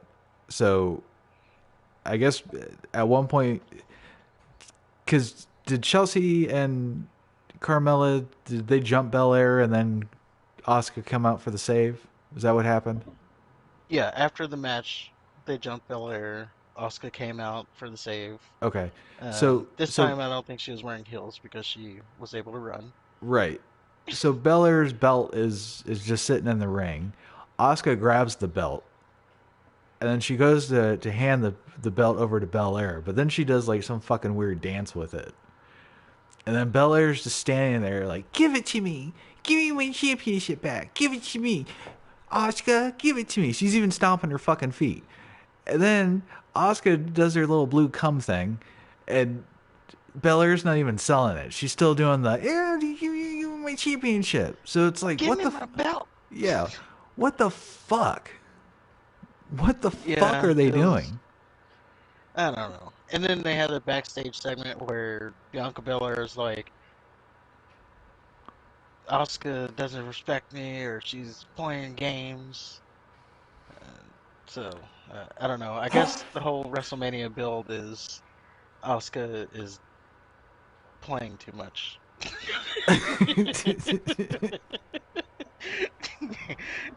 You're pissing me off because you're playing too much. It's just, it don't make any sense to me. So what's she supposed to do when they finally have the match? She's just supposed to gag out blue cum, and Belair already shows she's not scared of it. Yeah, I don't know. Hopefully the match will be a lot better than the build. I mean, it's an Asuka match. Unfortunately, Belair's Yeah, a part of it, so Asuka's part will be good at least. yeah, I don't know. Um, I guess it's about like I don't know what to make of this match. I don't know if I'm excited about it. I don't even know. It's I was excited about it, but now I'm starting to have doubts that Asuka's even gonna win. Like they're doing nothing to like sell me on the fact that Asuka's definitely winning the belt. So now it's right. just like Well, they're not you doing bring anything to sell Asuka, it in general. yeah. So yeah, there's Like, been no build to indicate that there's about to be a change of a title. well, But then there's no where do you go indication that after that? Belair's going to win. There's no indication that these women are going to show up at WrestleMania. Yes. And what's worse is next week, as the ultimate build, we have Asuka and Bianca Belair. They will be teaming up in the old Can They Coexist? The Bruce Pritchard special. Man, we're prophets. Didn't we say that last week? That's probably We did. what's going to happen. We did. And that is what's happening. So, and then, I look so forward they're to. probably gonna, they're probably, No, they're well, probably Hulu gonna doesn't win the like match. Asuka, so Oh, so you don't have to get it for ready. no. Well, I'd watch for Asuka. Well, they're probably gonna win the match, and then post match, you know, more dancing and blue mist Yeah. or blue goo, Or and See, and that's the Bianca thing. She doesn't Belair even like saying, do "Give me my anything with the title." goo. She just coughs it up and then does the Yeah, little laugh. Like, what the and fuck are gags you them. doing? She's either coughing it up, laughing, or then she's like just licking it up from her blue teeth, and it's just with her contacts. Yeah, definitely could be a better build. Yeah, God damn it! Why is it so hard for them to just tell a tell a proper tale? And I don't. You don't even have to do it like vocally. I get, Asuka's not the strongest at English, so maybe you don't do it that way. But you could at least like just have them dominating people each.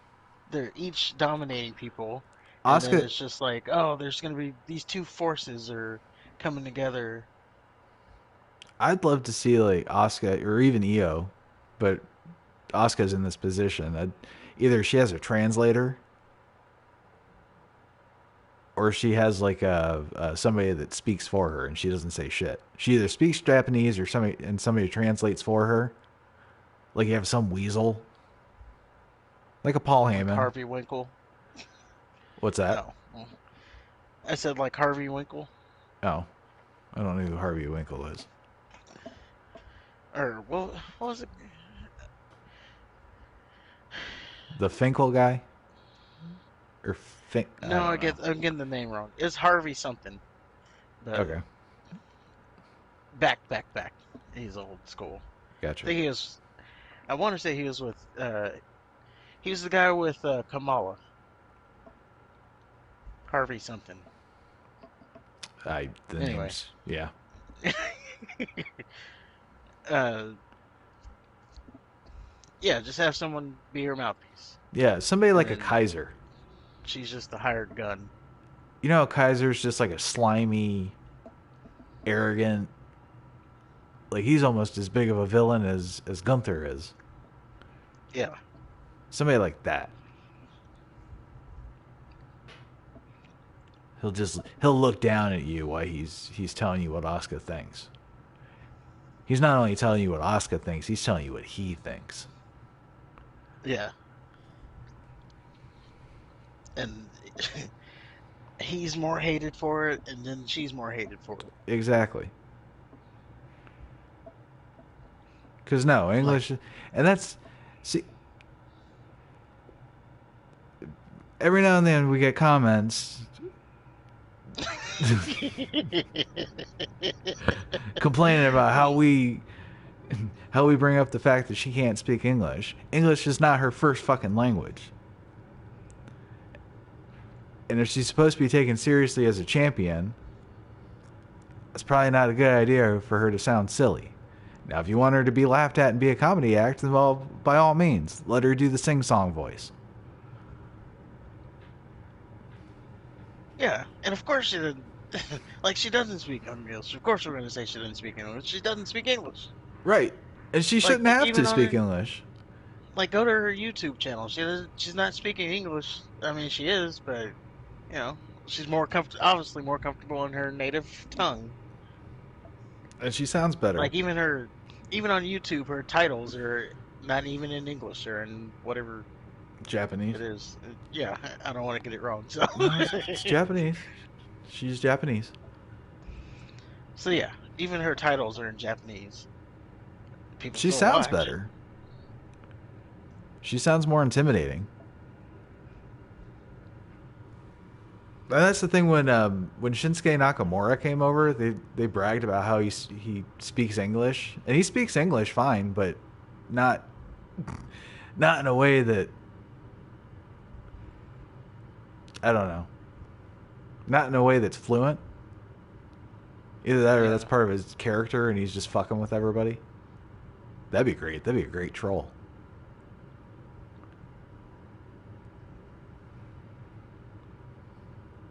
I don't know. We better yeah, stop. I don't know. So yeah, uh, we move on then to the final segment of the of Raw, which is the main event. also known as, and this is a street fight between Sakoa between, Joe and Kevin Owens. yes, and of course, Solo has yet to be pinned, so you knew what was going to happen here. Yeah, He wasn't going to be pinned. I, I pretty much skipped this match because we saw it last week. I mean, I can't imagine it was any different than what they did last Raw. Um, I did see this chair spot where Solo fucked up the gimmick. Sakoa Joe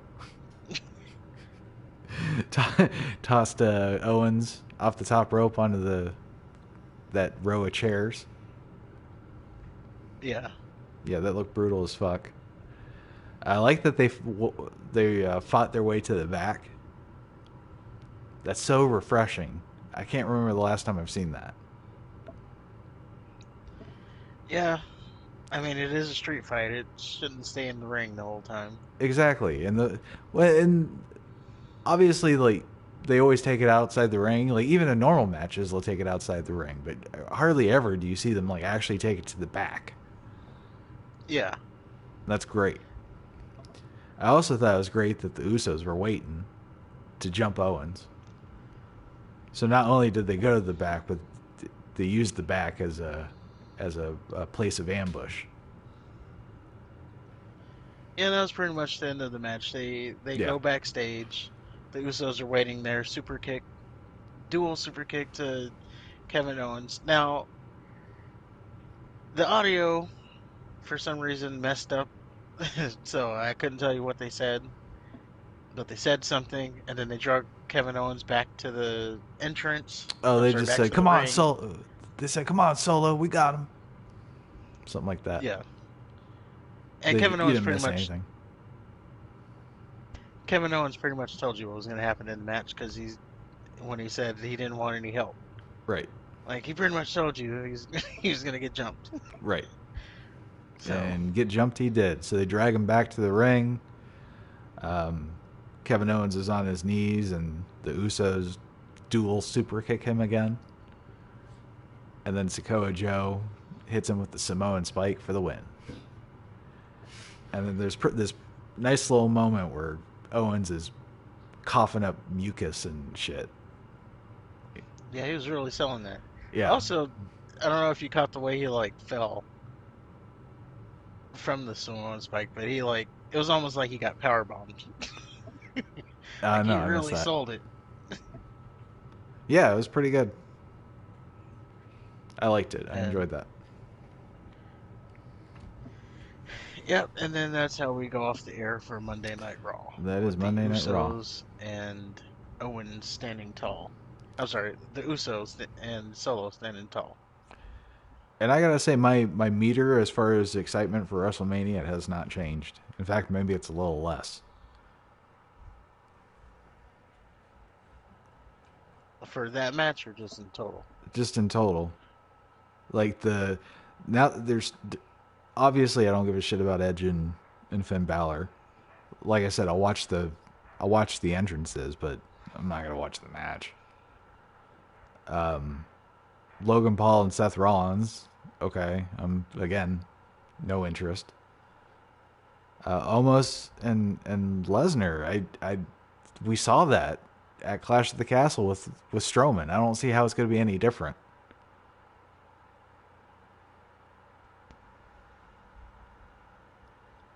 Yeah. And then the Cody thing is starting to get confusing because they can't fucking remember what they're telling these people to say. It's it's like when Theory said, there's no way I was going to beat Roman. That's why I cashed it on the U.S. title. And then the next week, well, now that I'm the U.S. champion, I can face Roman. Yeah. I'm gonna go on to be the champion. It's like you just got through saying that you couldn't beat him. And like Lita or Damage Control and Becky and Lita, are you excited to see that? No. Okay. And then Asuka, we just talked about Asuka and Belair. So I can't No build. I'm excited for Roman and Cody. Obviously, I want to see Gunther, but there's nothing I don't know. There's nothing that really interests me beyond that. Well, I will say, um, it's refreshing that this WrestleMania, at least for the main event part, it's it's not predictable. In fact, Okay, I'll give you if that. you read the room, as in the wrestling community, you got about a 50-50 split on who they think is going to go over. Is it Right. going to be Cody Rhodes? Is it going to be Roman Reigns? Even Vegas, the line keeps changing. And that's what you want. Yeah. So, I mean, you got to give that to him. Yeah, I'll agree with that 100%. So that is definitely where I'm most excited. And then yeah, the other matches are just there. Um, Speaking of WrestleMania, there is a match that is kind of being teased, and that is LA Knight or I'm sorry, not teased. It's being rumored that LA Knight will be having something with Stone Cold Steve Austin. Well, they pitched it. That's one of the things that they pitched. I don't think he's doing that either. Well, Or at least yeah, that's what I heard. I something may have changed since then, but it just seemed like one of those things where it's like, okay, you want to have a match with Lesnar? Nope. I don't think Stone Cold wants to do that. Oh, well, do you want to have a match with Roman? Well, Stone Cold doesn't want to do that either. LA Knight? Nope, nope. Stone Cold don't want to do nothing. I think they were just kind of running the gamut. true, but I don't think it's actually going to be a match that's happening with Stone Cold. What I would what I would guess is going to happen is LA Knight is going to be at WrestleMania. He's gonna go out there. He's gonna say, hey, you can't have a LA WrestleMania without LA Knight. He probably talk shit on the crowd a little bit, and then out comes Stone Cold, Stunner, and then drink some beers and call it a night. So it won't be like an actual match. You'll just get stunned. Okay. But being in the segment with Stone Cold should be enough. Should Getting beat be, up by somebody important will help him, right? As opposed yeah. to Woods and I mean, I think I'll be thoroughly sports entertained by that segment. And then if they, I don't know if I want this to happen or not, but they both if they both get on the mic and you got the what versus the yeah chants. yeah. What? Yeah. What? Yeah. I don't know if I want to see that or not, but Oh no, I I think want to I'll see be that. thoroughly sports entertained by it. That I can. I think that I can stomach that. But yes, that is what are rumored to do with LA Knight for WrestleMania. All right. And then that also then gets Stone Cold on the show. Does he need to be on the show? Apparently they want him to be on the show I bad. just Like yeah, they're they trying to stopped get him just in short of somehow. sucking his dick. I swear. Like, did they did they let Stephanie go too soon? Yeah. Like, I But don't know. let's get on to SmackDown. Alrighty. SmackDown. Well, right off the bat, we open with Cody. Like we said earlier, he gets his double pyro. Yeah, two pyros this time. He starts off by saying he respects Roman and that he's the greatest champion in all of sports or all of wrestling and sports entertainment. He's basically, out of all the wrestling promotions, he's the best champion right now. And then he basically says he can't wait to beat him. And then he calls Kevin Owens out to the ring. Owens comes out, not selling the beating that he took on Monday. Seriously, I don't understand why he had like goo in his beard and shit. Coughed up all that phlegm, and he's just like face down in it. It's all smeared on his face. Mm-hmm. Only to come out just a few days later, he's not even limping. He didn't even grab his back when or like his neck or anything when he got into the ring. It was just, I don't know, it was a little disappointing. Yeah. So Owens is like, well, what do you want to talk about? And then Cody's like, well, this isn't a conversation for two people. Oh, shit. So Sami Zayn comes out. And then the idiot crowd is telling Zayn and Owens to hug it out. They wanted to see them hug. Yeah.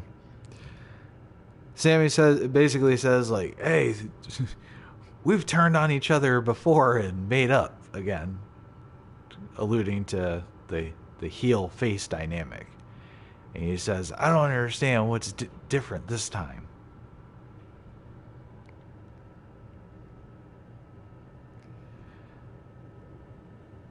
He says, all I need you to do is just tell me what I need to do for us to get on the same page. If you need to hit me, fine. If you need to scream at me, great. If you need to throw something, fantastic. But just tell me what we need to do. And he says that I know that it's going to take probably years to repair the friendship between us, but I told you, we don't even need to be friends to take down the bloodline. And Kevin Owens interrupts him and says, I told you, I've heard all this shit before. And he says, why would I want to fight with somebody that doesn't even want to be my friend? And then Owens leaves. And at that point, you get it. And then they announced that Zayn is going to have another emotional segment with Jay later this evening. Yes. But at that point, you get it. When he said that. And you can even hear in the crowd, everybody was like gasping when he said that. Why would I want to fight with someone who doesn't even want to be my friend? God damn. Like, this whole time, remember I said I don't know what it's gonna take to get Kevin Owens over the top. So even I missed that this is all just about him wanting to restore the friendship. That's because it's a stupid fucking reason. No, it's not. Yeah, it is. Like, if you Of go course, back and think if about he it, didn't want to be friends with him, he wouldn't even be trying to get him on the same team. That's so who? dumb. Sami. Well, if you think about it, since he's been talking to Kevin Owens, that's been the one consistent thing. We don't have to be friends, but we do need to work together. No, he's saying we don't even Like, need to be friends. Saying that he's not trying to weasel his way back into I can't believe I'm saying this, a relationship. These are men. These are fucking men. Why are we? men go through this shit. What are you talking about? you don't think men go through this? They have like they have guy fights where it's not physical. It's just like I don't come on, bro. All right. Men go through it too. I've never.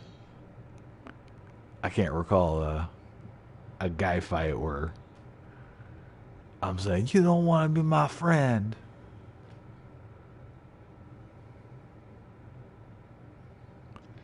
Well, no, Oh, fight.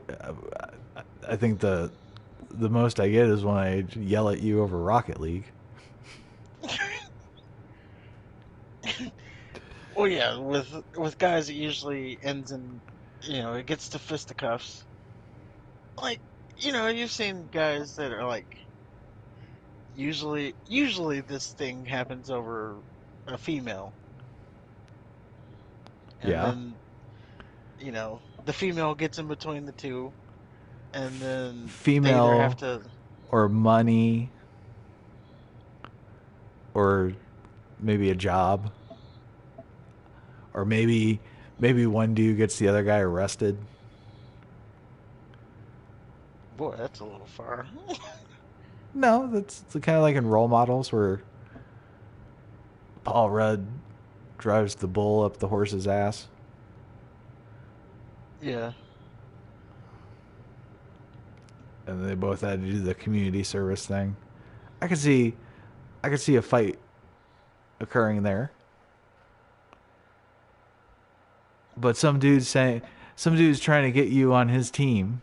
Clearly, he wants to be friends. Well, Well, he he didn't say needs to that. actually say it. Yes. God, that's so fucking. Like the whole time you've just been saying, I want to just use you to get this done, Well, I'm just and saying. I Kevin don't. Owens says, I think that's yeah, stupid. And you said you didn't catch it, and that's because this is such a forced reason to get them together. this is a forced reason. Yes. Just out of nowhere. You don't want to be my friend. Why would I want to be on your team? Come on.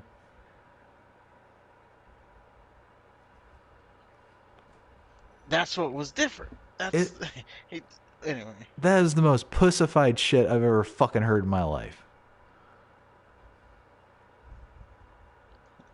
Oh, I've heard worse. Like what? Like Aaron Rodgers. Oh, they don't.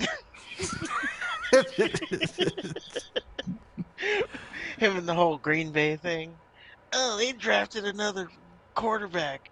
I don't think they appreciate me enough. Oh, I've been out of the NFL loop. Well, yeah, his whole thing has been like the Packers haven't been appreciating him enough Oh, he's when I was basically not turned there into for him. Brett So Favre. yeah, The only difference is he hasn't retired. Isn't he going to the Jets? he is going to the Jets. Okay. Do you But the whole think thing was, do you think he'll you play know, one season and then go to the Vikings? he should. It makes sense. That'd be kind of funny. Yeah, I was like, golly, the Jets are just like, I mean, it's not going to happen again because Jordan Love is not definitely not going to. Anyway, that's the NFL stuff. Let's just say Jordan Love ain't it. Yeah, we don't get enough views on our wrestling stuff. Let's not go back to our NFL stuff. Yeah, that's depressing times. Yeah. Our you know how our NFL last thing I'll say about it, but our NFL stuff is still sitting there. Hasn't grown at all. Nobody's even stumbled upon it. Yeah, still no viewers. Yeah. I just think we had the wrong approach.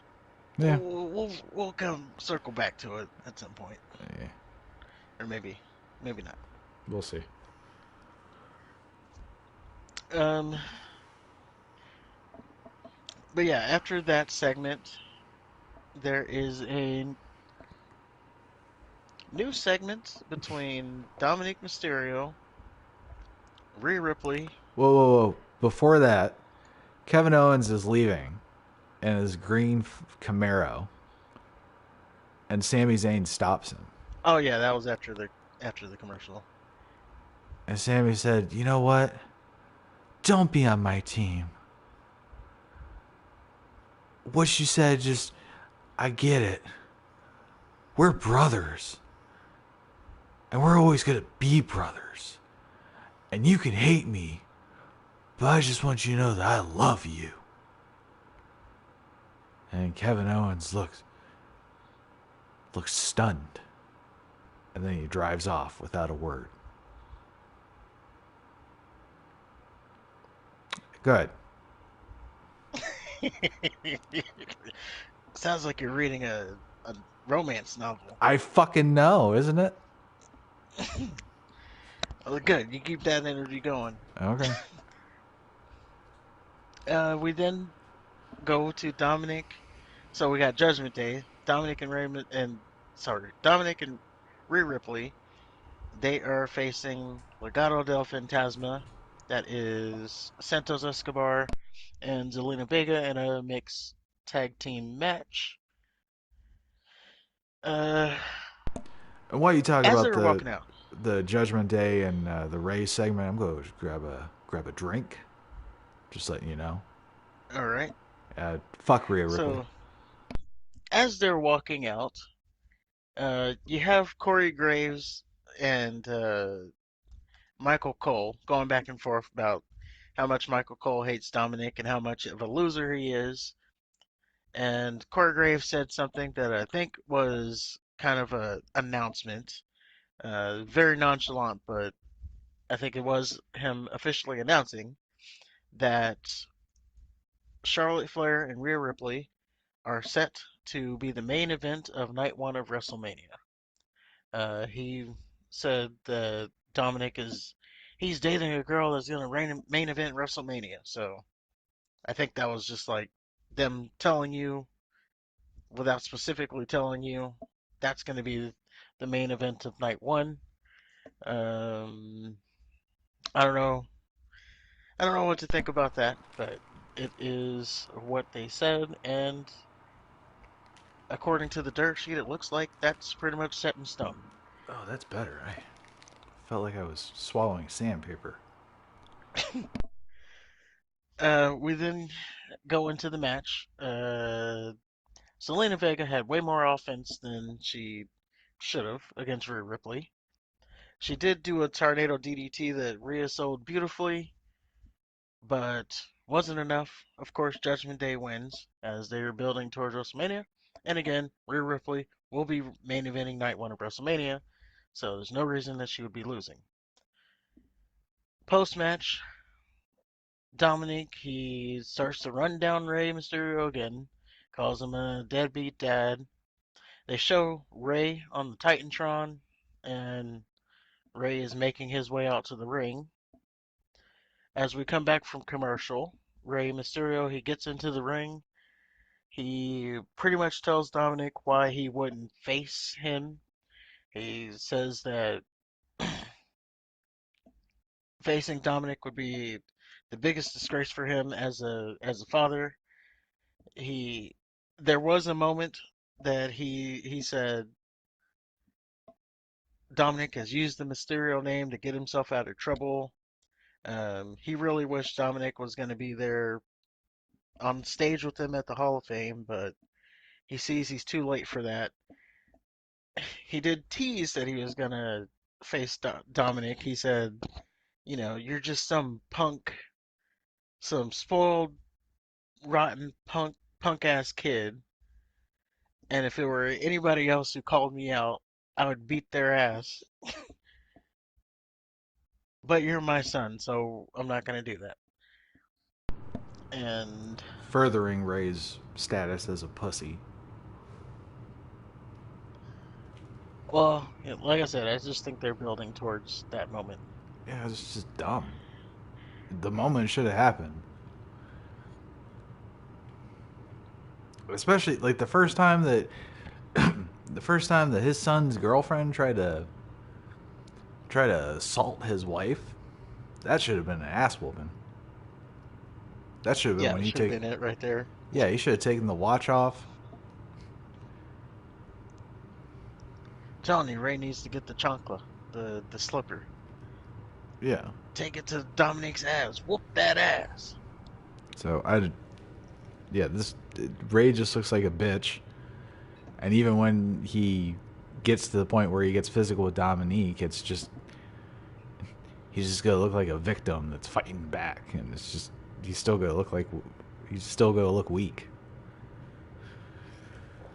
To me, anyway. That's how I'm reading it. That's just your opinion. Yeah. But I can speak for both of us when I say Rhea Ripley sucks ass. Mm. No, you're on your own on that one. As the Um, as the spokesman of the show podcast. Rhea Ripley is awesome, and we call her mommy No, we don't. and acknowledge her. We sure as shit don't do that either.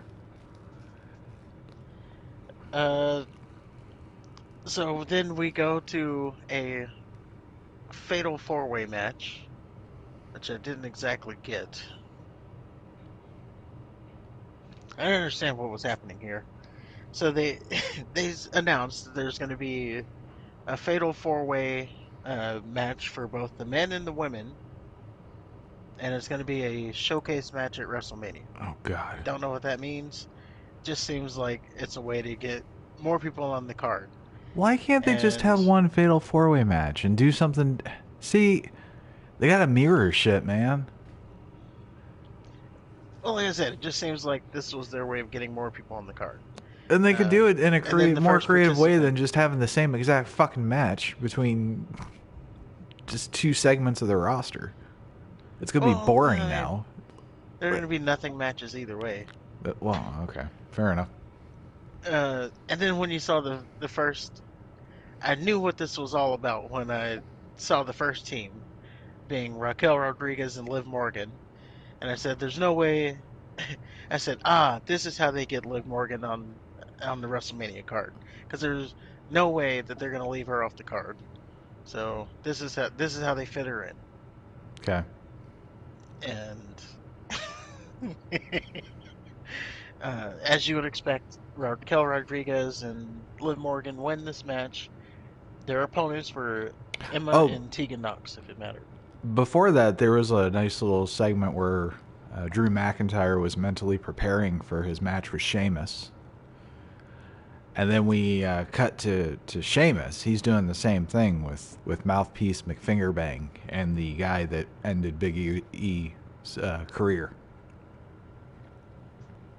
Yes. I just wanted to bring that up because I wanted to bring up the fact that the guy ended Big E's career.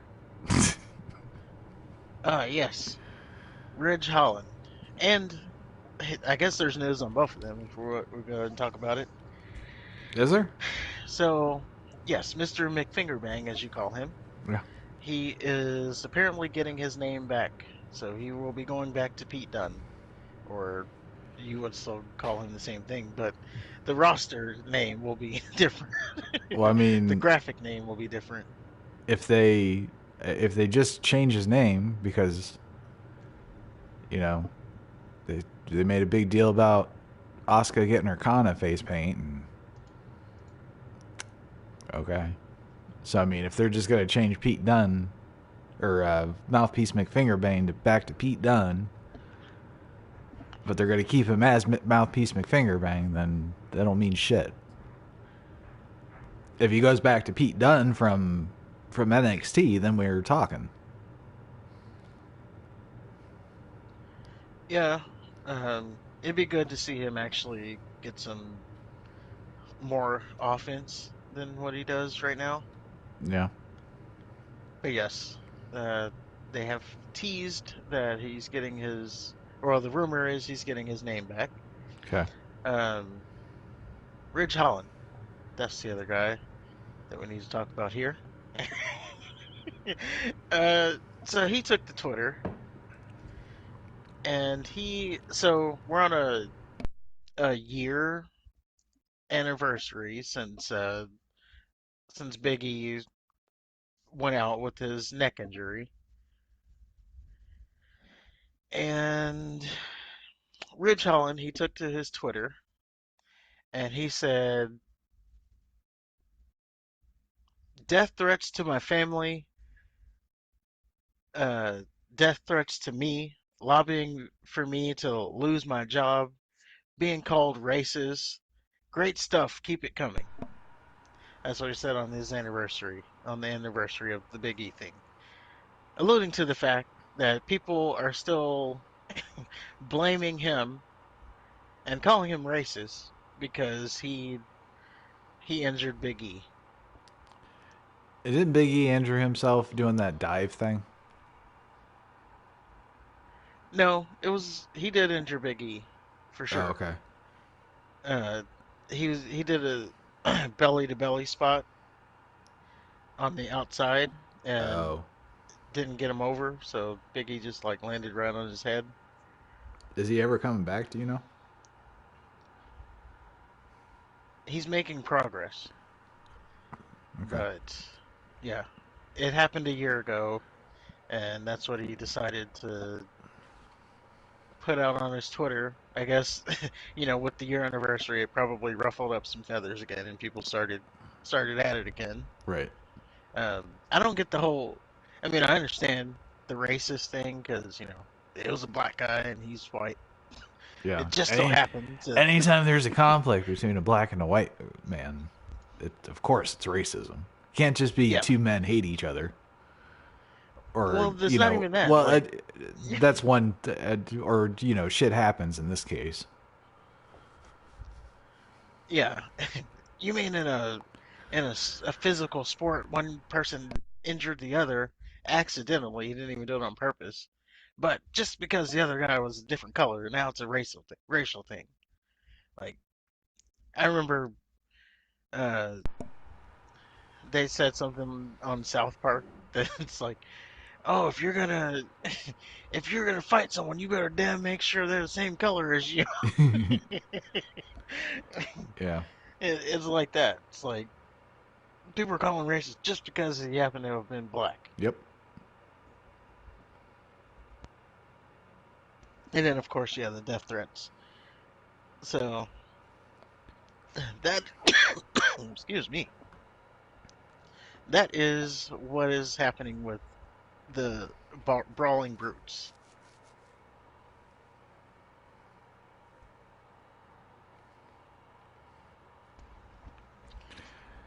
So back to SmackDown. Um, there was a Charlotte segment that I skipped. So Charlotte, she comes out, she gets in the ring and calls out Rhea Ripley. Rhea Ripley comes out. She, in a nutshell, says that when she walks around backstage, people fear her, both men and women. But when she looks Charlotte Flair in the eye, she doesn't see fear, and quite frankly, that pisses her off. That Charlotte Flair doesn't fear her. And the gist of what this whole WrestleMania build laid out in a nutshell is Charlotte Flair, 14-time champion, is a star, and Rhea Ripley needs to beat Charlotte Flair for the title to become a star. So that's what they're now building this whole thing is. So they're doing the Cody Rhodes thing. Yeah. Okay. So yeah, Yeah, Charlotte Flair's the star. I need to beat you to become a star. it's very creative. Yeah. Uh, they go into a brawl Just the because dumbest they fucking gotta thing ever. do something to make this seem like it has some heat to it. So yes, they do a brawl. I don't have a problem with the Um, brawl. What I have a problem with is Rhea Ripley and Charlotte, as they're brawling, they're taking out these grown ass men yes, they are. one by one. And there's no fucking. Come on. That's what. Yes, they're just tossing around the officials out there and the security. By the way, one of those guys out there was Kenny Dykstra, the former Spirit Squad guy. So It was worth noting. men And bigger than them, and yeah, yeah, So that's They couldn't hold those women back. yeah, which is bullshit. 100%. So Like if it was real life, just one guy would be. He'd just be using both of his arms to hold him back. Like, okay, ladies. well, Charlotte Flair did beat Drew Gulak and made him tap out, by the way. So there she is. Drew Gulak, I'll say that again. Charlotte Flair had a one-on-one match with Drew Gulak and made him tap out. So not even a pin, tap out. She made him tap out.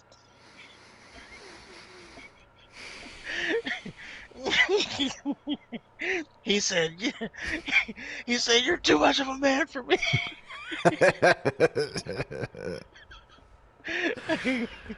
I can't take it anymore. You beat me so bad that I must tap out. See, and that's why I don't watch it. I don't watch the unbelievable silly shit.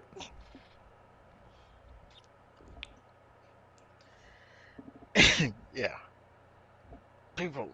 I mean, Drew Gulak's doing some things on NXT now, so it seems that people have not remembered that. He's like a coach for Charlie Dempsey, who's William Regal's son. Mm. Why Speaking isn't of William which, Regal his coach? I thought that's why he went over there. on screen, he can't, Oh, I he's got that gotcha. non-compete thing. Gotcha. Um, Speaking of which, it must, it's good to note that we will not be doing a NXT review on the show because they are the same. The pay-per-view is the same day as night one of WrestleMania. Oh, It's that's stupid. it's at noon that same day, so you'd have to like do two Devote a shows whole on fucking Saturday. day to We have to do two shows on some Saturday, bullshit. and Yeah. then also yeah. So we will not be doing an NXT review. Yeah. I I'm might do a solo thing. I might. We'll see. okay. Uh, Backstage, going back to SmackDown, we have Another emotional segment with Sami Zayn. The lady asks how he feels about his confrontation with Jay later on. He says one brother drove off while another is waiting to rip his head off. More or less, I'm paraphrasing. He says, when enough people tell you that you're the problem, you start to believe it. And then he inserted a tampon. And then he says it's time to reap what I've sown. That all happened.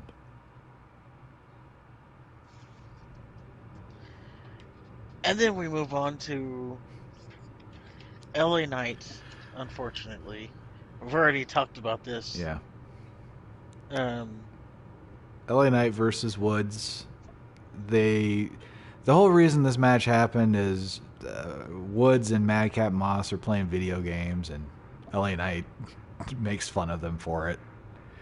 So then Woods challenges him to a match. Naturally, they have the match, and as we said earlier, LA Knight beats the shit out of him for 2 minutes straight, and Woods gets him in a small package. yes. I even So wrote another down. L. I guess they're throwing Knight a win. And I said, never mind. They they want to shit. They want to shit on Knight further. Indeed, they do. And I wrote down, I guess the L in LA Knight stands for loser. Because that's the way they're treating him right now. And I say that still as an LA Knight fan. I still think he's over. He gets good reaction. The guys just got to start picking up some W's. Like, they got to, Yeah. I know maybe they just don't, maybe they're, I, s- I was thinking maybe they're trying to build him up by losing so that it's like, oh man, why does management not see what this guy has? And then he starts to get more over as he continues to lose, and then I just know it you doesn't know get any lower than Woods. oh, it gets lower. He could tap out to Charlotte Flair.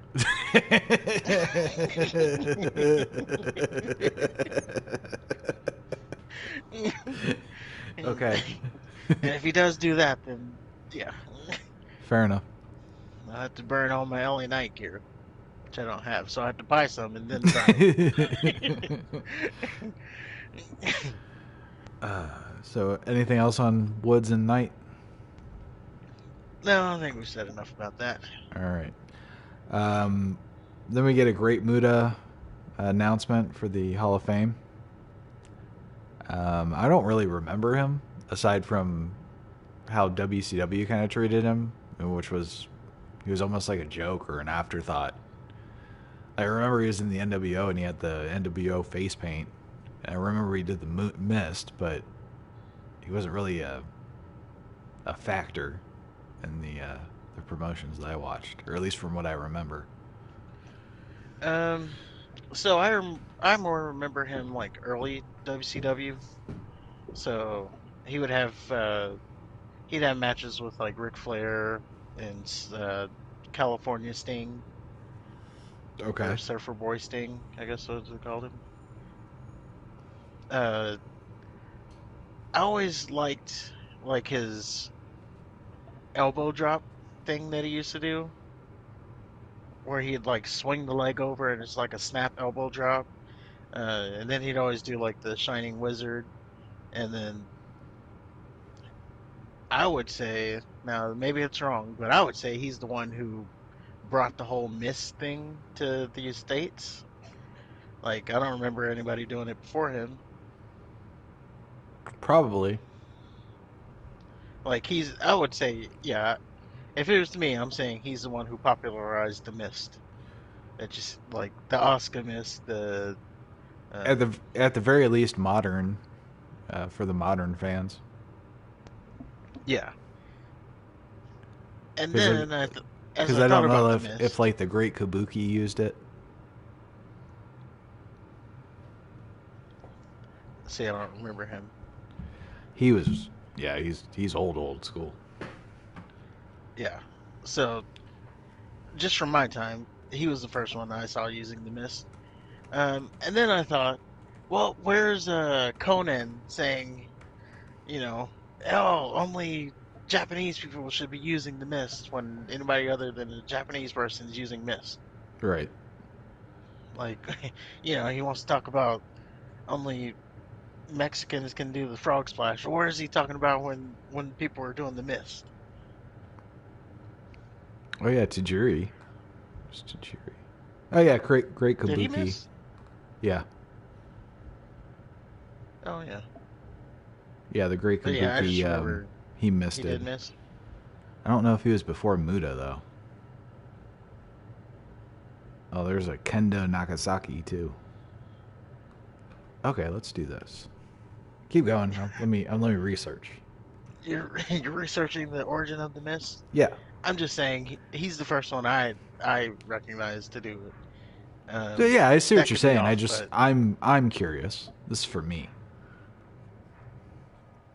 or at least we can say he mainstreamed the mist. Oh shit. Um, Peter Thorne's Peter Thornley is widely considered to be the first professional wrestler.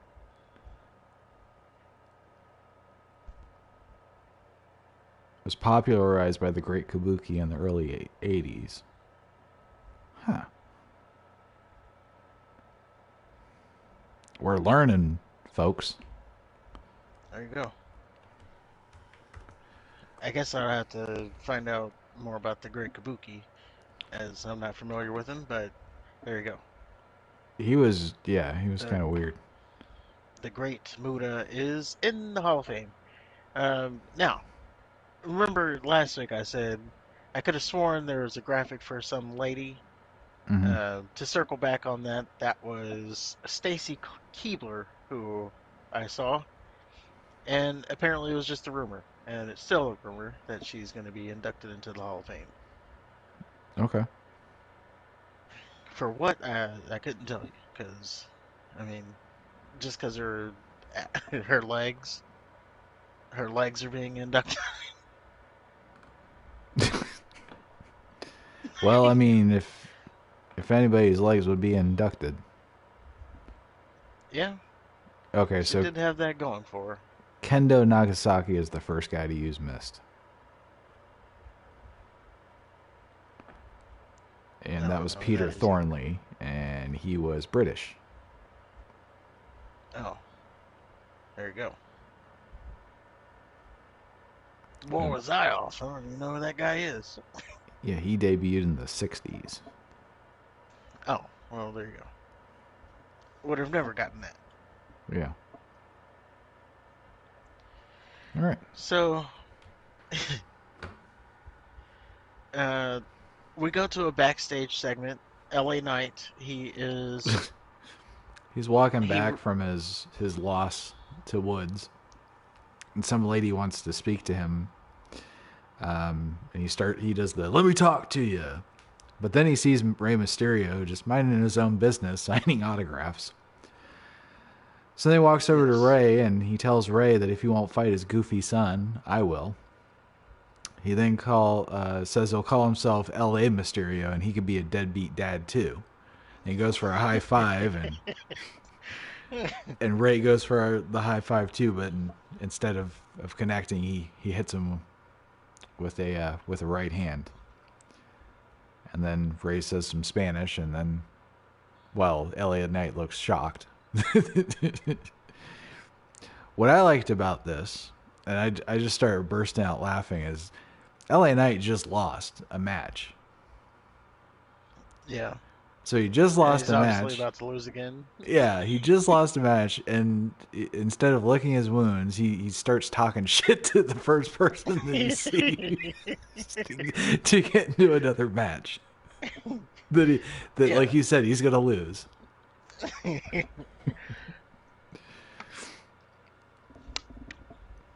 Yeah, and that match I believe is already made for next week. Yep. LA Knight's going to lose to Rey Mysterio.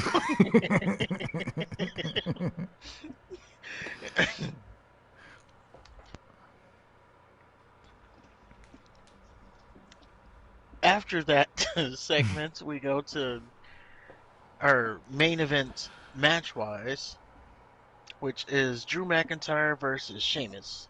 The winner of the match is going to get Gunther at WrestleMania. At least that's how it was built. That that is how it was built. And uh, so, as you would expect with this match, they beat the hell out of each other. Well, first of all, the sign point at the Russell the where they McIntyre had the sword Oh, and and Sheamus with the Sheamus had the shillelagh. shillelagh, and they were both pointing at the WrestleMania sign. I know it was really cheesy, but I liked that. I thought that was the best WrestleMania point of the thousands that we've seen so far. That was the best one. Yeah, But yeah, and it was what you'd expect from Sheamus and McIntyre. They just beat the fuck out of each other. Imperium came out immediately, so you know that they're going to be involved in the finish at some point. Unfortunately,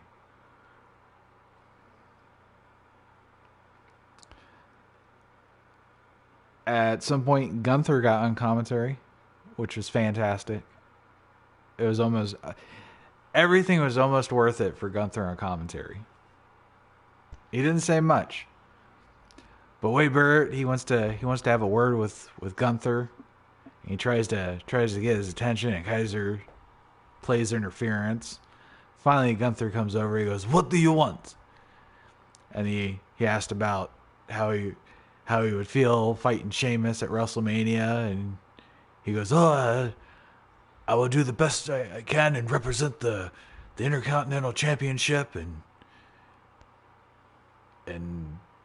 honor the sacred ring." And then he asked, "Well, what about McIntyre?" He goes, "I don't have any more time for your questions. I'm here to observe." Are you done wasting my time? So then, is it Michael Cole? Michael Cole, Yeah. he sheepishly says, "Well, thank you, Gunther, for your time." And all the while, like, because he's berating Wade Barrett. And Wade Barrett doesn't say anything, and then finally he goes, "Oh, you looked really scared there, Michael."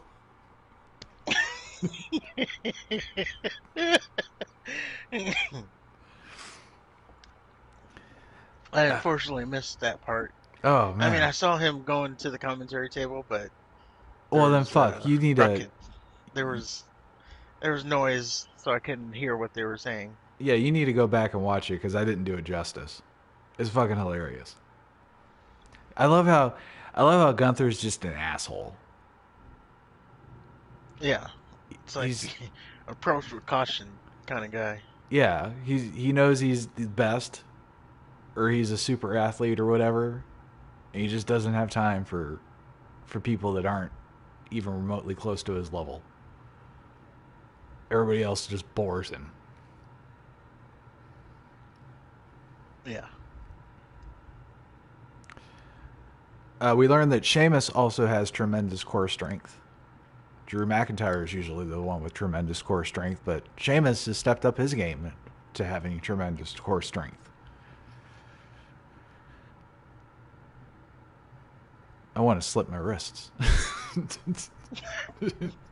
golly. At one point, Sheamus and McIntyre, Sheamus hits the brogue kick, McIntyre hits the claymore. So they're both out. And the referee starts counting to 10. The first fucking time the referee has counted to 10 and forever. I can't remember the last time the referee's counted to 10, but this match, goddammit, they're going to count to 10. So then, for no reason whatsoever, Gunther starts losing his shit. What are you doing? Do you not want this? Who wants this? Who's Yeah, going to he be the gets in the one? ring. He's in the ring yelling at them. Yeah, for no reason. No reason at all. And then, for equally no reason, he has the rest of Imperium attack Sheamus and Drew McIntyre. Like we Yeah, and fucking I said think would we, happen last week. yep, I think we did predict that that this is going to happen. This is how they're going to get this Oh, triple threat match. It's Imperium, or I should say, you said that. I was like, that doesn't make sense. exactly. Well, There's that's what happened. there is no reason for Gunther looks like a dumbass. Because then he's walking away and Adam Pearce officially makes it a triple threat. Like, no shit, Yes. Sherlock. Yeah, and I thought they were actually going to do the triple threat via the double count out. I was like, oh, well, that's how they're going to do it. I would have Not much that I had a rather have problem with that. that. I mean, that's But then, stupid. Because the whole thing is just, it's contrived. yeah, And I think maybe knowing the fact that the rumor was that this is what they wanted to begin with, maybe because I know the ending, it's contrived. But even I'd still like to believe that, even if I didn't hear the fact that they wanted a triple threat match, that this would be stupid. You know what I mean? yeah. Now, I will say, seeing the three men in the ring together, it does look like it's going to be, as Sheamus call it, a banger. Oh, it will be. They're all hard hitters. Yeah. So it's going to be a hell of a match, but yeah, it's They're crazy all how we got there. they're all ass kicking Europeans. Yeah, that European strong style. Yeah. But yeah, it was still ridiculous how they got there. Yeah. I But you mean, did call it. Like, the Imperium's gonna attack them for some reason.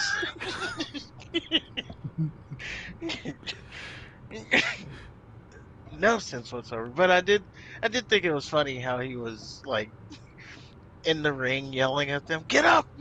You don't want yeah. this!" Like he was so pissed off that it was gonna be a double count out. Like, how dare you? It was just silly.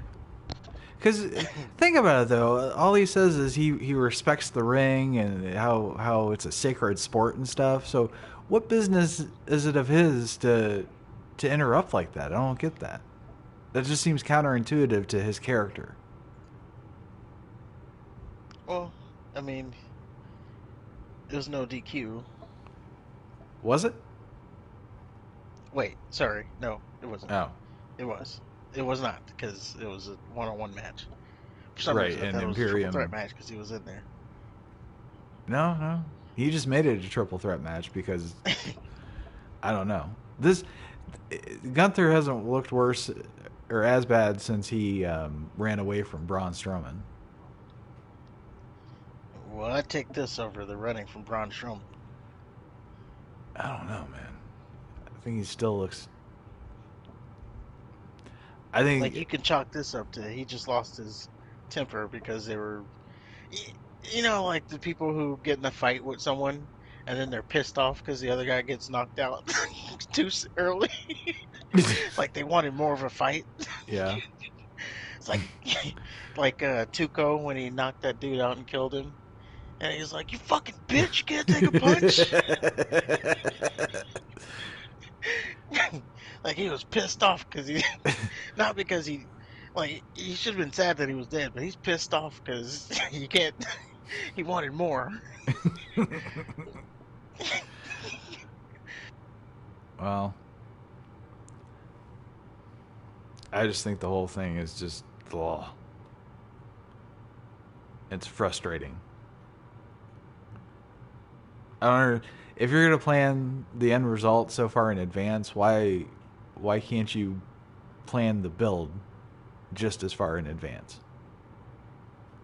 This just seems rushed, thrown together. It seemed like somebody was taking a shit one day.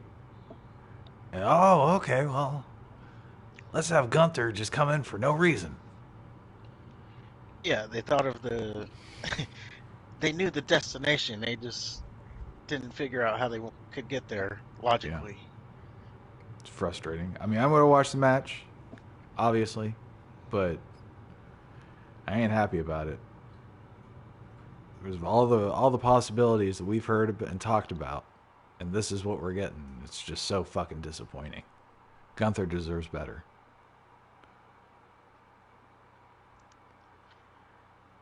Well, and we'll see what happens I in think the. Sheamus is gonna Ah, win. ah, ah, ah, ah. What? That is for next week. All right, okay, yeah, you're That right. was a tease. You're right. That's what you call a tease in the business.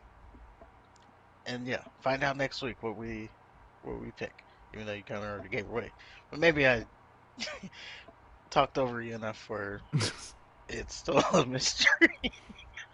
Well, there's like 20 matches. I think giving one away ain't too bad. Well, we then move on to our actual main event. So that was the main event match, and then we move on to the main event segment, which was a what were they calling it? Kansas City Showdown or something? Something like that. Basically, it was a showdown between Sami Zayn and Jey Uso. They were going to have a face to face in the middle of the ring. And they were using gang slang, like, "Oh, you want me to pull up?" Which there's nothing more authentic than a white Canadian using gang slang. Well, I mean, Jay is believable He's not he's not a because white Canadian. no, I'm saying Jay is believable, right? Uh He's huh. out there. He's got the gold grill, Oh, Jay was and fucking and fantastic. and that they those Samoan Yeah. they do tend to go towards the black side. Oh, by the way, um, this is a side note, but it is also related. Solo Sokoa also recently married. Uh, I don't know if we mentioned that he got married like 2 weeks ago, so I don't know if we mentioned that last week. I don't recall. But Uh, the reason I bring that up now is because he is married now to a black chick. So you have Jimmy Uso married to Naomi, black, and then you have Solo married to whoever he's married to, black. So it seems that the Rikishi kids have a taste in they enjoy their chocolate, we'll say. Nah, good for And them. I don't know about Jay. Like I don't know if he's dating or what's going on there, but if he does, I'm pretty sure, you know, chocolate will be there too. My dog's getting sick. Oh, Yeah, fuck okay. that carpet up. So we'll speed this up. No, no, we're good. Um, yeah, I think. So, uh, Yeah, I don't know what it is with the preference in chocolate, but God bless him for it. I mean, I'm just saying they seem to have a taste there in the family, hey, you can't help the what you Rikishi like. kids. And so yeah, Jay's got the gold grill. He's talking about pull up Sammy. So that's why Sammy used the pull up term because he was speaking at Jay's level. Um, Sammy or Jay Uso, he starts to blame Sammy for this whole thing. He he goes and talks about the history. He says, "From day one, I didn't like you. Like I I was the only one who didn't like you. I saw right through you. And then they started to like you. Solo started to like you. Jimmy started to like you. Even the tribal chief started to like you. But so I started to come around. I even got as far as to call you my brother. Like, I call you my brother, and then we get to Royal Rumble, and you do what you did. You betrayed me. You You embarrassed betrayed me. me. You made me look like a fool, trusting you, only for you to betray me. You've always been nothing but a fake ass oos. Yes, he called Sammy a fake ass oos. I really thought he was gonna go somewhere else with that, but I was like, well, he's gonna get censored. Like, you are on Fox, but yeah, Yeah. he said you're a fake ass oos. Sami Zayn said, You're not mad at me. You're no, mad at yourself. yeah, this is not my fault. This is your fault. Um, you're just mad that you weren't able to pull the chair or hit Roman with the chair first. Like I just did what you've been afraid to do. And you choose the abuse. Yeah, and I fight back. Because Jay says that he doesn't have a choice. And then the crowd starts to say that Jay isn't Usi. That sends him. That sets him off. Yeah, the crowd's chanting, "You're not Usi," and he said, "I'm not Usi," and then he hits Yeah, Sami Zayn. which is great. I Out like that. comes, That was seriously that was great that he played out because I mean you can't predict that unless they piped in that. no, I think it looked like it really happened. Maybe I'm just saying when you're known to do something like that you can't rule it out. You can't, but I watch the crowd. I can tell when something's fake or not. Fair Like enough. when you got these loud ass chants and the crowd are sitting down, not even like moving their mouths, then you know. But this was, and then there's also things where like the it doesn't change in inflection. It's just like one straight sound. Right. Well, I mean that's good though that he was able to feed off the crowd like that. Jay was fucking great. Yep, showing the MVP he's been through this whole thing. Yeah. I think this is the And best then he's been. I think like out of all the promos and he's been great. I think this was his best promo.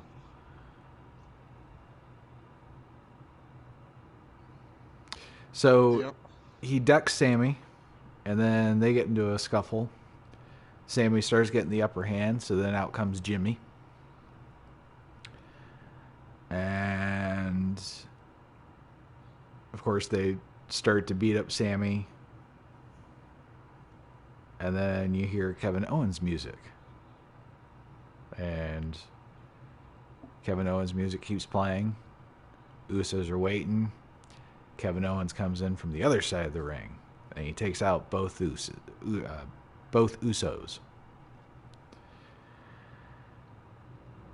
And Sami Yeah, Zayn hits is one with standing. I'm sorry. hit. I was just saying, hit them both with the stunner, and Oh, then the other yep, one with the pop-up power bomb. yep. Uh, Sami Zayn is standing on one end of the ring. Kevin Owens is standing on the other end of the ring. Kevin Owens turns around. They both look at each other, Give it to me. Give it to me. and Kevin Owens rushes over to Sammy to embrace him. They hug, and the crowd goes wild. This is Yes.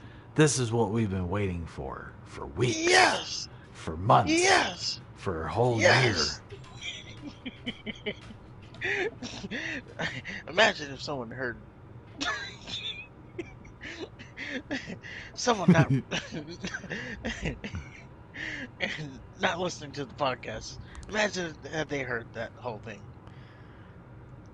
So then Kevin Owens and Sami Zayn end their embrace, and we fade to black. And presumably Kevin and Sammy had unprotected sex later that night.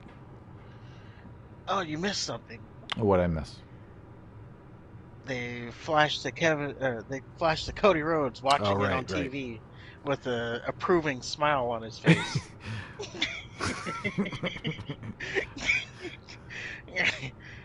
everything, Like a proud papa. everything Cody touches turns to gold. Yeah, he was back there like a proud papa. Like, Yep. yeah, those are my boys. So now it looks like we're getting Jay and Jimmy versus Sammy and Kevin. Yes. Match, although not said, the match seems to be on. Yes. So I did have a question about this whole thing. Okay. So they keep talking about ending the bloodline. Yeah.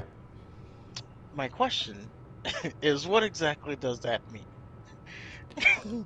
Like, is it them getting a pin over the bloodline? Is that the end? Or do they need to take all the titles? Like, what technically ends the bloodline? I was just thinking that. Well, taking Roman's titles for sure, and I think the icing on the cake would be the Usos titles. Because I don't know if you could be the tribal chief when the other two people of your group are the ones with the belts. You know. Yeah, So I think that would be the first step, and because Heyman's been saying like the titles are the bloodline. okay. Just curious. Because Yeah. I was like, they keep talking about taking down the bloodline, but I don't think I know exactly what that It's what the that belts. means. I think because just beating them, I think they'd be okay with that because Roman would still be the undisputed champion. True. And if Sammy and Kevin beat the Usos, then that would suck, and it would certainly punch the bloodline in the face. But the tribal chief would still have the belts, which are everything to him, according to Paul Heyman. Yeah. So if the Usos lose, they still survive. If Roman loses, If, that's it. right. And okay, just wanted to just wanted to ask about that. But there you At least that's how I see go. it. Yes. So it does look like we are in phase two of this whole. I talk about how Cody, my WrestleMania prediction, of course. I'm talking about that. It seems like we have entered the chapter now that's going to lead to Cody Rhodes becoming champion. But like I said before, and I'm not going to say it this week because I want to save something for next week. Okay. But it looks like now this is phase two of the process. This is the next chapter of the story. What I see going forward. So you got Backlash right after WrestleMania. So you're probably going to get Kevin, Sami, and Cody versus the Bloodline at Backlash in like a six-man tag. Okay. That's probably going to be your Backlash main event. And then you go into King of the Why Ring and Money in the Bank why wouldn't you have the Usos and Sokoa Joe?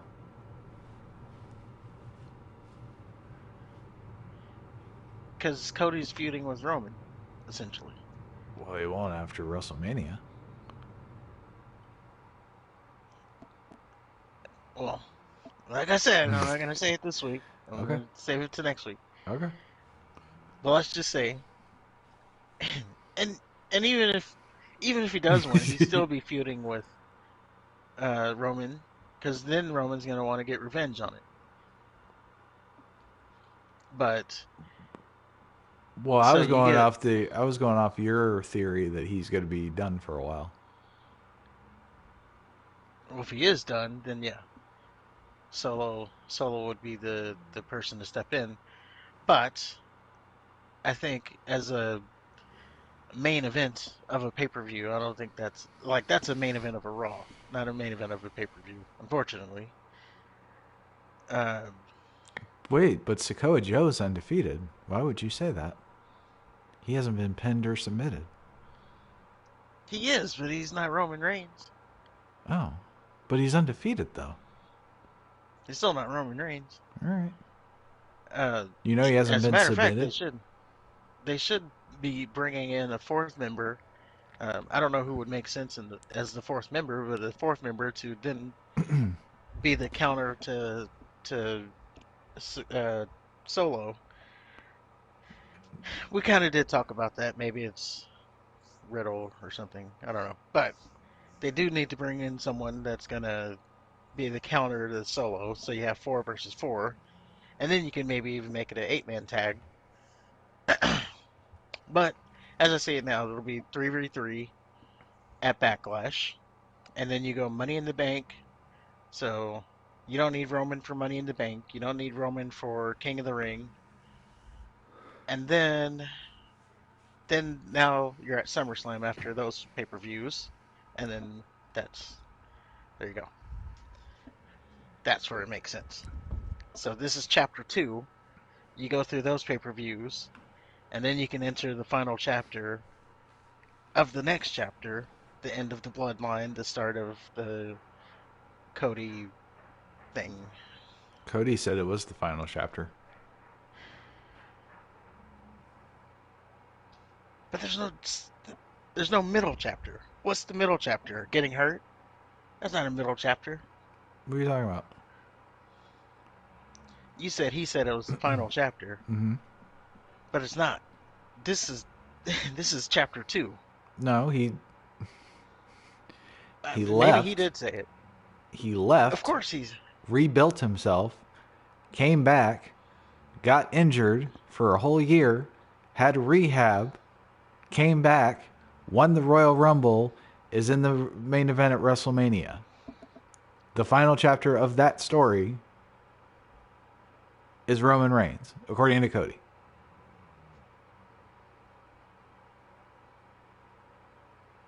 Mm. I don't. That's a beginning, a middle, and an end. Well, we shall see. We'll see who's a storyteller here. We'll see. I've been I've been on this whole thing, been right at every turn here, except for the whole friendship thing, the circle of friendship. Oh, the three of them. No, the whole I just want to be your friend, or I just need Because it's I just want you to be stupid. my friend. Because it's Like us. stupid, and men don't talk like that. That's why. If you if you were a 13-year-old preteen, or a 13-year-old girl, then yeah, it would make sense to you. Well, I think it I think it did make sense, but yes, this just seems like now we're entering chapter two, and I just made sense that this builds out the next several pay-per-views for you into SummerSlam, and then SummerSlam is where you end the book. Because otherwise, like you said, just listen to what you said. So Backlash, we're gonna have Solo and the Usos versus Cody and the Circle of Friends.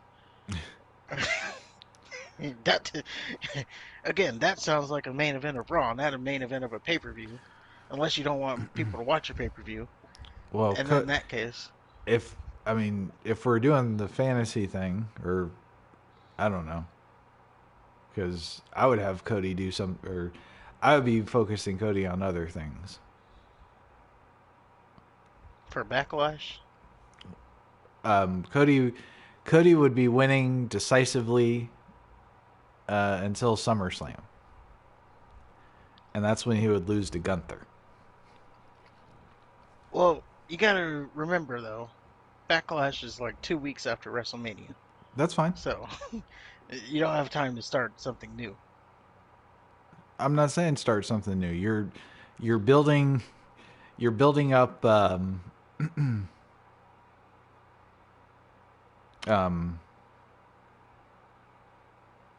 Cody, making him a dominant champion until SummerSlam.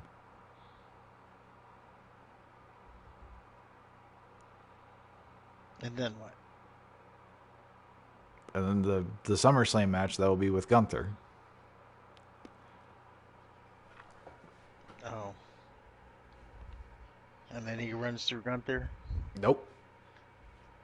No, No. so you got him losing. He takes down the most experienced main event of all time just to lose it in 3 months. You want me to? Do you want me to lay it out for you? You want to lay it out? Go ahead. All right. Hold So, on. Let me. I'm gonna mute so this can we can clip this. So go ahead.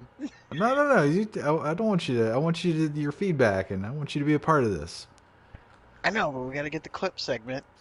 All You get the clip, and then I'll come in afterwards on the other side and we can talk about it. right. Okay, fine.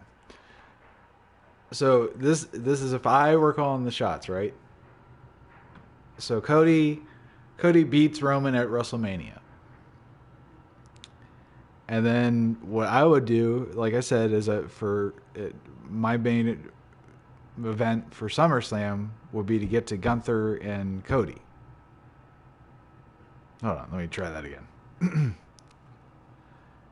So we talked about we talked about if I were calling the shots, this is what I would do. Cody beats Roman at WrestleMania, and then I would want Gunther and Cody to main event SummerSlam.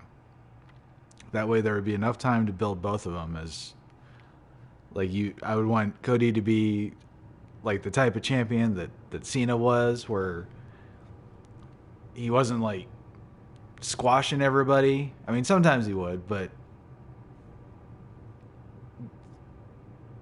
he would still have competitive matches, but there wasn't really any doubt as to who would win. Like, you always knew Cena would would pull it off, no matter what the odds were. So that's what Cody would be, and of course Gunther would be Gunther. He would still maintain his winning streak, and then finally we get to the Gunther match.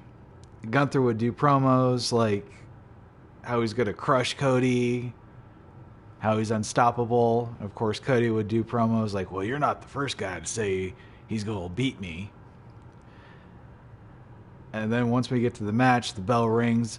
Gunther just fucking tears into Cody like a fucking rabid bear and a puppy. And the match, how I would book it to end, is Gunther would like do something to break Cody's back or something. That way that Cody doesn't lose the match, but he can't continue the match, and therefore he'd have to forfeit the belt. Or belts, depending on how they handle that. Then I would keep the belt on Gunther for like a year or two.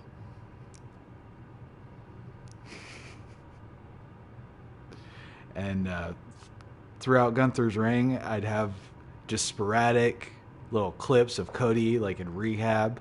Like you'd see Cody on the little parallel bars trying to learn how to walk. And he falls, and he says things like, I can't do it! And Brandy's like, no, babe, you can do it. You just gotta believe yourself. I can't do it. And his fucking hair is all grown out, and he's got blonde tips because he hasn't cut it. He's got a fucking beard. His neck tat is all dirty. And that's like maybe 6 months after Gunther breaks his back. So then 12 months in, you see him maybe walking with a cane or something. And then, 6 months after that, you see him maybe jogging. And then 6 months after that, you see him training. And then, meanwhile, Gunther is such a fucking dominant champion that one Royal Rumble, like I said, have him just be just a monster for a year or two. So then one Royal Rumble, you just cancel the Royal Rumble. Everybody's too chicken shit to wrestle Gunther. So Gunther, like one Raw, he comes out, and he's fucking happier than pig and shit, right? He doesn't have to do anything for WrestleMania. Everybody's too scared to face the ring general. And he's sipping champagne, Kaiser's shining his shoes or whatever, and all of a sudden you hear, wrestling has more than one royal family. And then Cody comes out, and hopefully he looks different. I don't know. Maybe he has a beard or something. Maybe he has more muscle. He just looks different. He looks more focused. He looks like he fucking had his back broken, and he went through hell to get to the point to where he is right now. And then we have a rematch of Gunther and Cody at WrestleMania. And Cody gets his titles back. Or Gunther beats him again and keeps it. I'd be okay with that too. But that's what I would do. So they go. I mean, that sounded like more than a two. Well, I guess it could have been a 2-year Well, journey. my timeline might be fucked up. I know I said like 6 months here, 6 months, but Yeah, like two of those is a year. yeah, I get that. But I'm just saying. But it did sound like it almost sounded like Bloodsport, or was it Bloodsport or was it Rocky? Where Um, he had to. I was using Batman. If you want to, Oh, where Bane breaks Batman's back. yeah, and throws Although him in the in the hole. that's the movie. But in the comic book, he breaks Batman's back, and I don't think he ever recovers fully from it. But in my story, Cody does.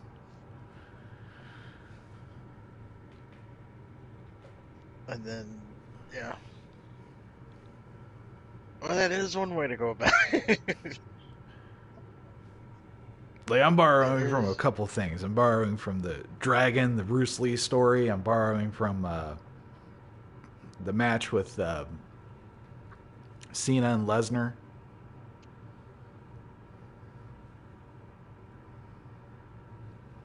Yeah, just seen her getting bulldozed. Yeah. Which for me, that's probably one of the best times I've seen Cena, because you haven't. I don't know that in a million years you never thought that would happen. Yeah, that was shocking. It's Yeah. like, wow, this is like actually one-sided. It seems like it's gonna stay that way. Right. And then it And did. then the match was over, and yeah, it's like, wow, it actually did end one-sided. Cena just got his ass beat. There's no better way to put that. Right. But I don't know. I just, if they want to move on from the Roman thing, I think that's a way to do it. Well, yeah, I just think if Cody wins, he's gonna keep it a while.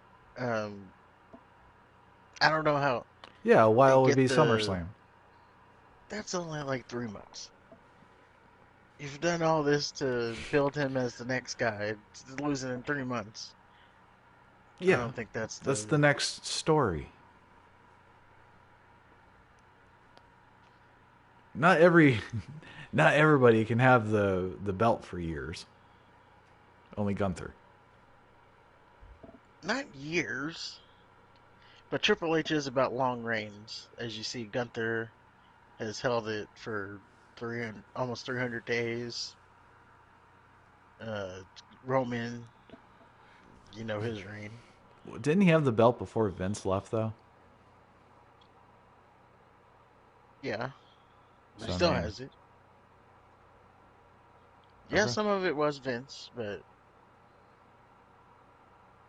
he still has it. That's the thing. You had Triple H had his opportunities to take it off Roman and didn't. Carniff. That was probably the biggest chance. okay, When they were in UK. yeah. Elimination Chamber. They could have done it then too. I know. Sammy was, as you say, Sammy was never going to win the title, but Ever. just saying, if you were going to do it, that would have been a moment to do it. Um,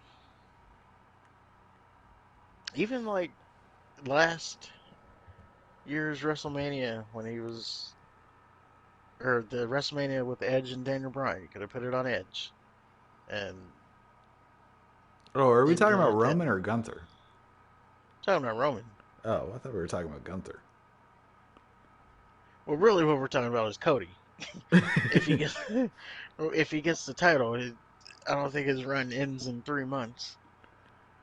Yeah, he's injury That prone. he would just then be a transitional champion. No, And I don't think you're he's the taking it type off of. Roman. I Like think Sammy would have been the transitional guy. he's the type of baby face that I think he has to have something to overcome. Ah, see, you've said it. What? He needs something to overcome. That's why if he wins at SummerSlam, it'll be all the more. No, it. Oh my God! He needs something to Why can't overcome. you get He it has through your not head? struggled. He's not struggled. He He. even said it Oh my himself. fucking. Yes, he has. He he just said it. He hasn't I have not struggled lost since I've come back. since he That's came not a back. struggle. Since he came back from his pec injury. No, he said since Yes. I've been back No, to WWE. from his pec injury. Well, let me. He's not lost since he came back to WWE. Let me That just tell you that. that's true. That's true. But So, he had 3 matches. Then he tore his pectoral muscle, and then he was out for an entire year. What do well, you think that's he a was real doing life that entire struggle. year? Playing Call of Duty? Maybe. This is the video game era, as the Undertaker says. No, he was rehabbing. He was getting stronger.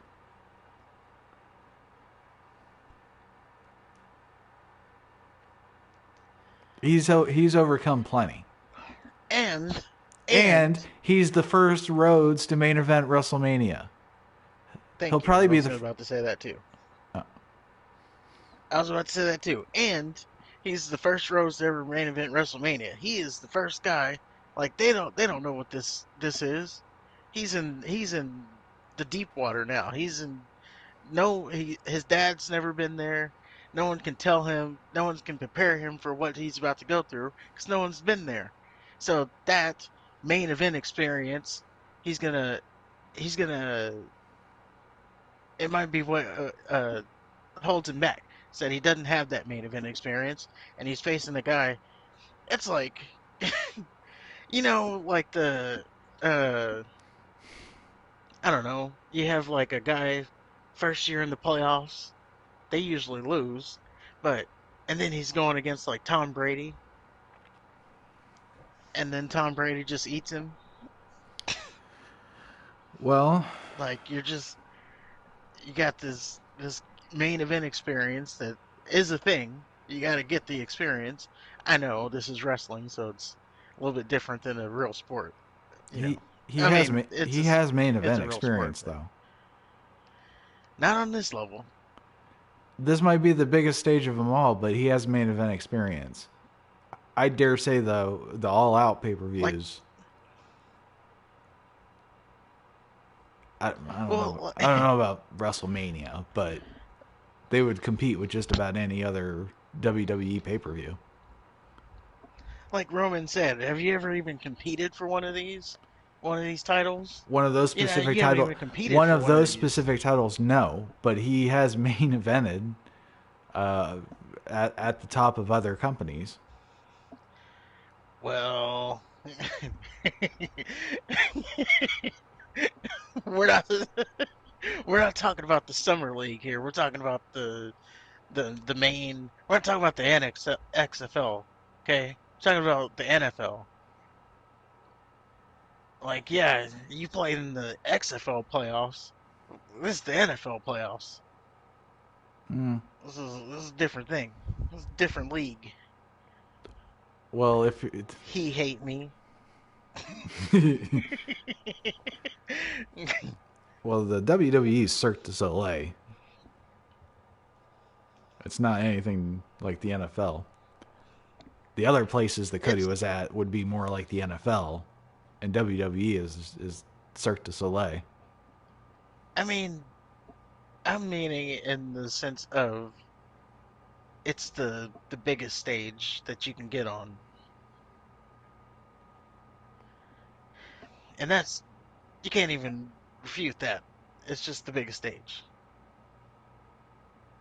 Like, there's more eyes on. More people will watch WrestleMania than probably combined to watch the other promotions in the whole year.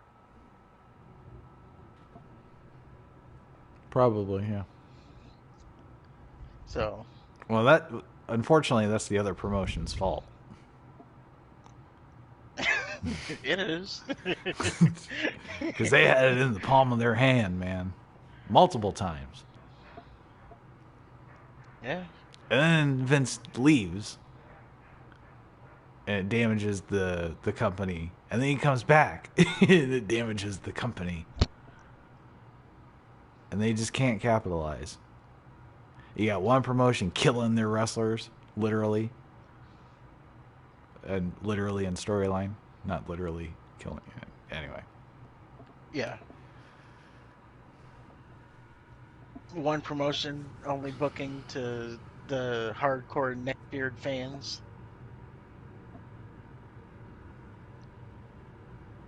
Speaking of which, we'll get out of there on this note. AEW. Let's talk about them real quick. So, it's an interesting thing here. They have this quote unquote dream match coming up this week, and it was announced on Twitter that Kenny Omega is going to face some dude with the last name of Vikingo.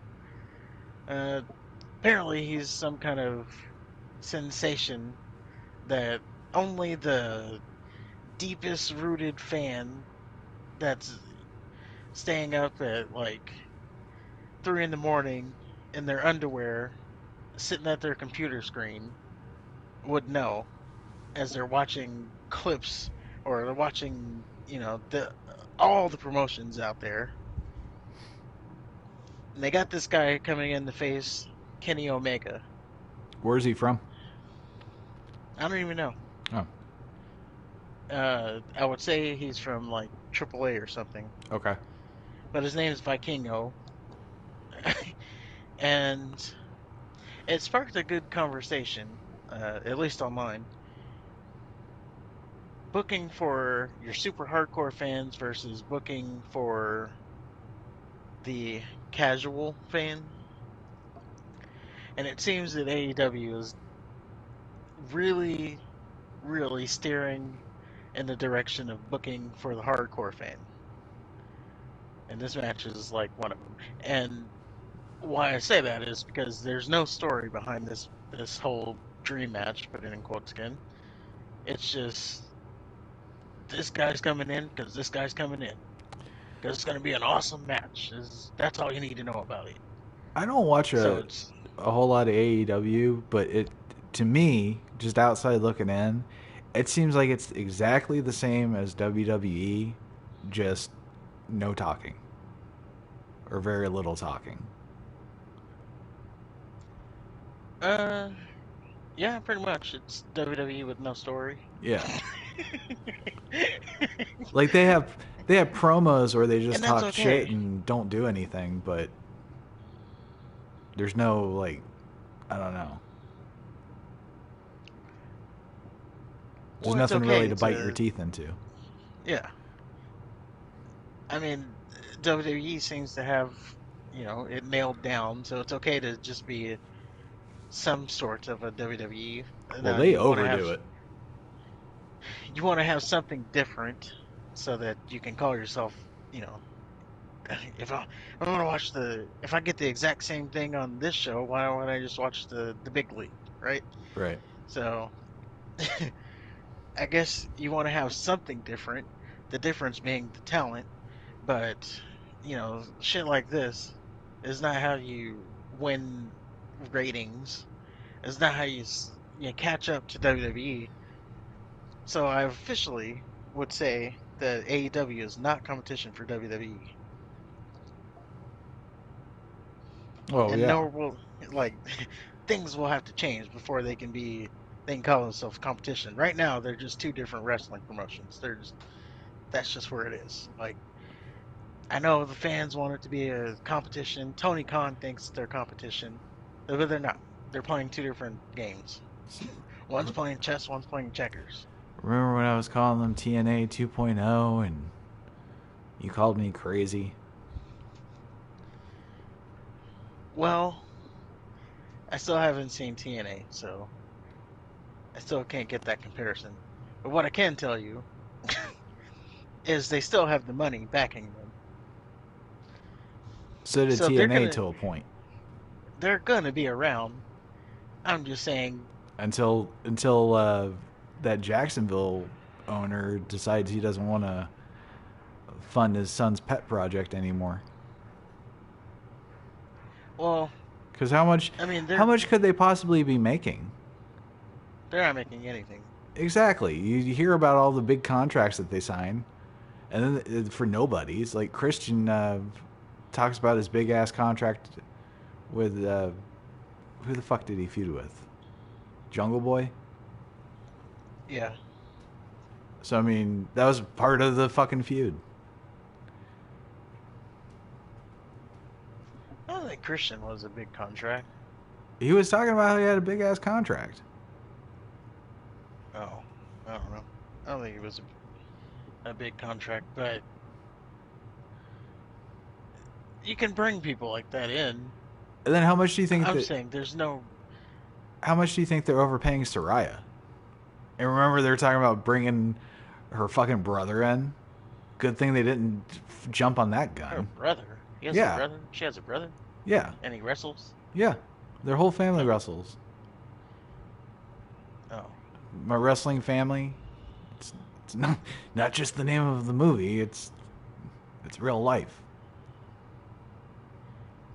well, and also, not to, not to, you saying she has a brother who wrestles just reminded me of something else about AEW that's wrong. You got people, you're booking TV for people like uh, Daniel Garcia. You're booking TV for Action Andretti, Dante Martin, both of the Martin brothers. Like, it is, uh, those are not stars. No, Okay? They're not stars. They're just flippy flop guys like Ricochet. And what do? Oh, what are people gonna say? Oh, that was the best match ever. He's doing the flippy flop all over the place. And then 2 days later, you're not even gonna remember it no, because not at you all. need stories. You don't need flip flop. Daniel Garcia, get him out. And I like him. Get him out. Darby Allen, get him out. Jungle Boy, get him out. You need to be booking people like Miro. You need to be booking people like uh, Brian Cage, who's probably going to WWE, and then you're gonna see how much of a monster he is when he gets to the WWE. Kenny Omega, he's probably going to WWE, and then you're gonna get Ugh. him getting dream matches. Now there will really be dream matches like No, Seth really be Rollins, skipping. Cody Rhodes, whoever else would be a dream match. AJ Styles, I'll be like skipping you his got a shit laundry so list. much. Well, good. And then you got Kenny Omega's the worst wrestler ever. meanwhile you got His hair is Garcia, stupid too. Dan Garcia, And he thinks he's Japanese. Action Andretti. He's got like a fetish for little Japanese schoolgirls. Well, do you blame him? Which Action Andretti with his the name Action Andretti. Like this week on Rampage, um, isn't there an Action Jackson too? I don't know, not there. I think there's an Action something. I don't know. Oh, the singer guy. I don't know. Action Bronson. That's his name. But he's Yeah. a singer. I just know they lazily have two actions. Well, that guy's a singer, so Oh, he just happened to wrestle one match. okay. But on Rampage this week, that I didn't watch because I don't watch Rampage anymore. Um, you have Daniel Garcia, a little, I don't know, 190 pounds soaking wet. He beat Brody King, who is like almost 7 foot, 300 pounds, and no sense of the word should that be happening. But I say all this to get off my AEW thing. I say all this. There's rumors that they are getting another TV show. Uh, so they're gonna have like a, and you would think, oh, they're getting more TV. Maybe they'll just like add more to Rampage and make it a better show. Nope, they're gonna do another 1 hour show somewhere on a Saturday, and it's just gonna be more banger, one-off banger matches that make no sense and have no story behind them. And then they're gonna be getting ratings of 300,000 and being confused why they're getting those ratings. But they're booking to those hardcore fans, so that 300,000 is your hardcore fans. You're never gonna get over a million. But rest assured, Tony will still get the Booker of the Year award. Well, yeah, it's the AEW award. You Think might as about well it. just call it that. Think about it. You had the brawl. You had the worst signing and getting Paige, finding out that she's a fucking bust. You got the fizzling out of MJF's run. Like, remember, the greatest thing ever is that he finally got the belt, and things were gonna change for the promotion. Remember that? Well, I And mean, he he still is got still in a Booker bright of the spot. Year. Is my point. I would say MJF is a bright spot, but yeah, He is a bright spot. He absolutely is. But his reign has been a disappointment. he's only had one match. That's a problem. No, he hasn't. He wrestled Ricky Starks. Oh yeah, I forgot about that. He had a few with Starks before Daniel Bryan. Forgot about that.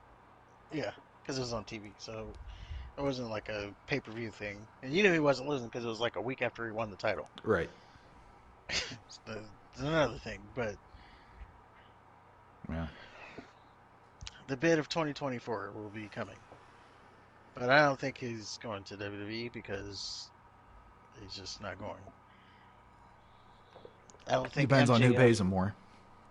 I don't think MJF anywhere other than AEW works. But we've said that before.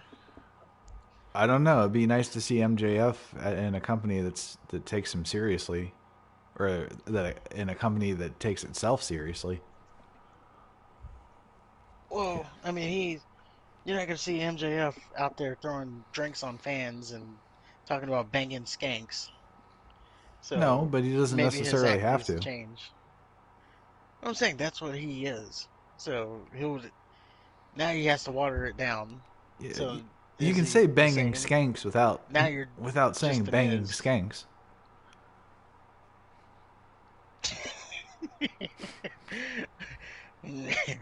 Well, okay. You Yeah. Grayson Waller at that point, but Okay. anyway, if you agree with anything, let us know in the comments. If you disagree with anything, let us know in the comments.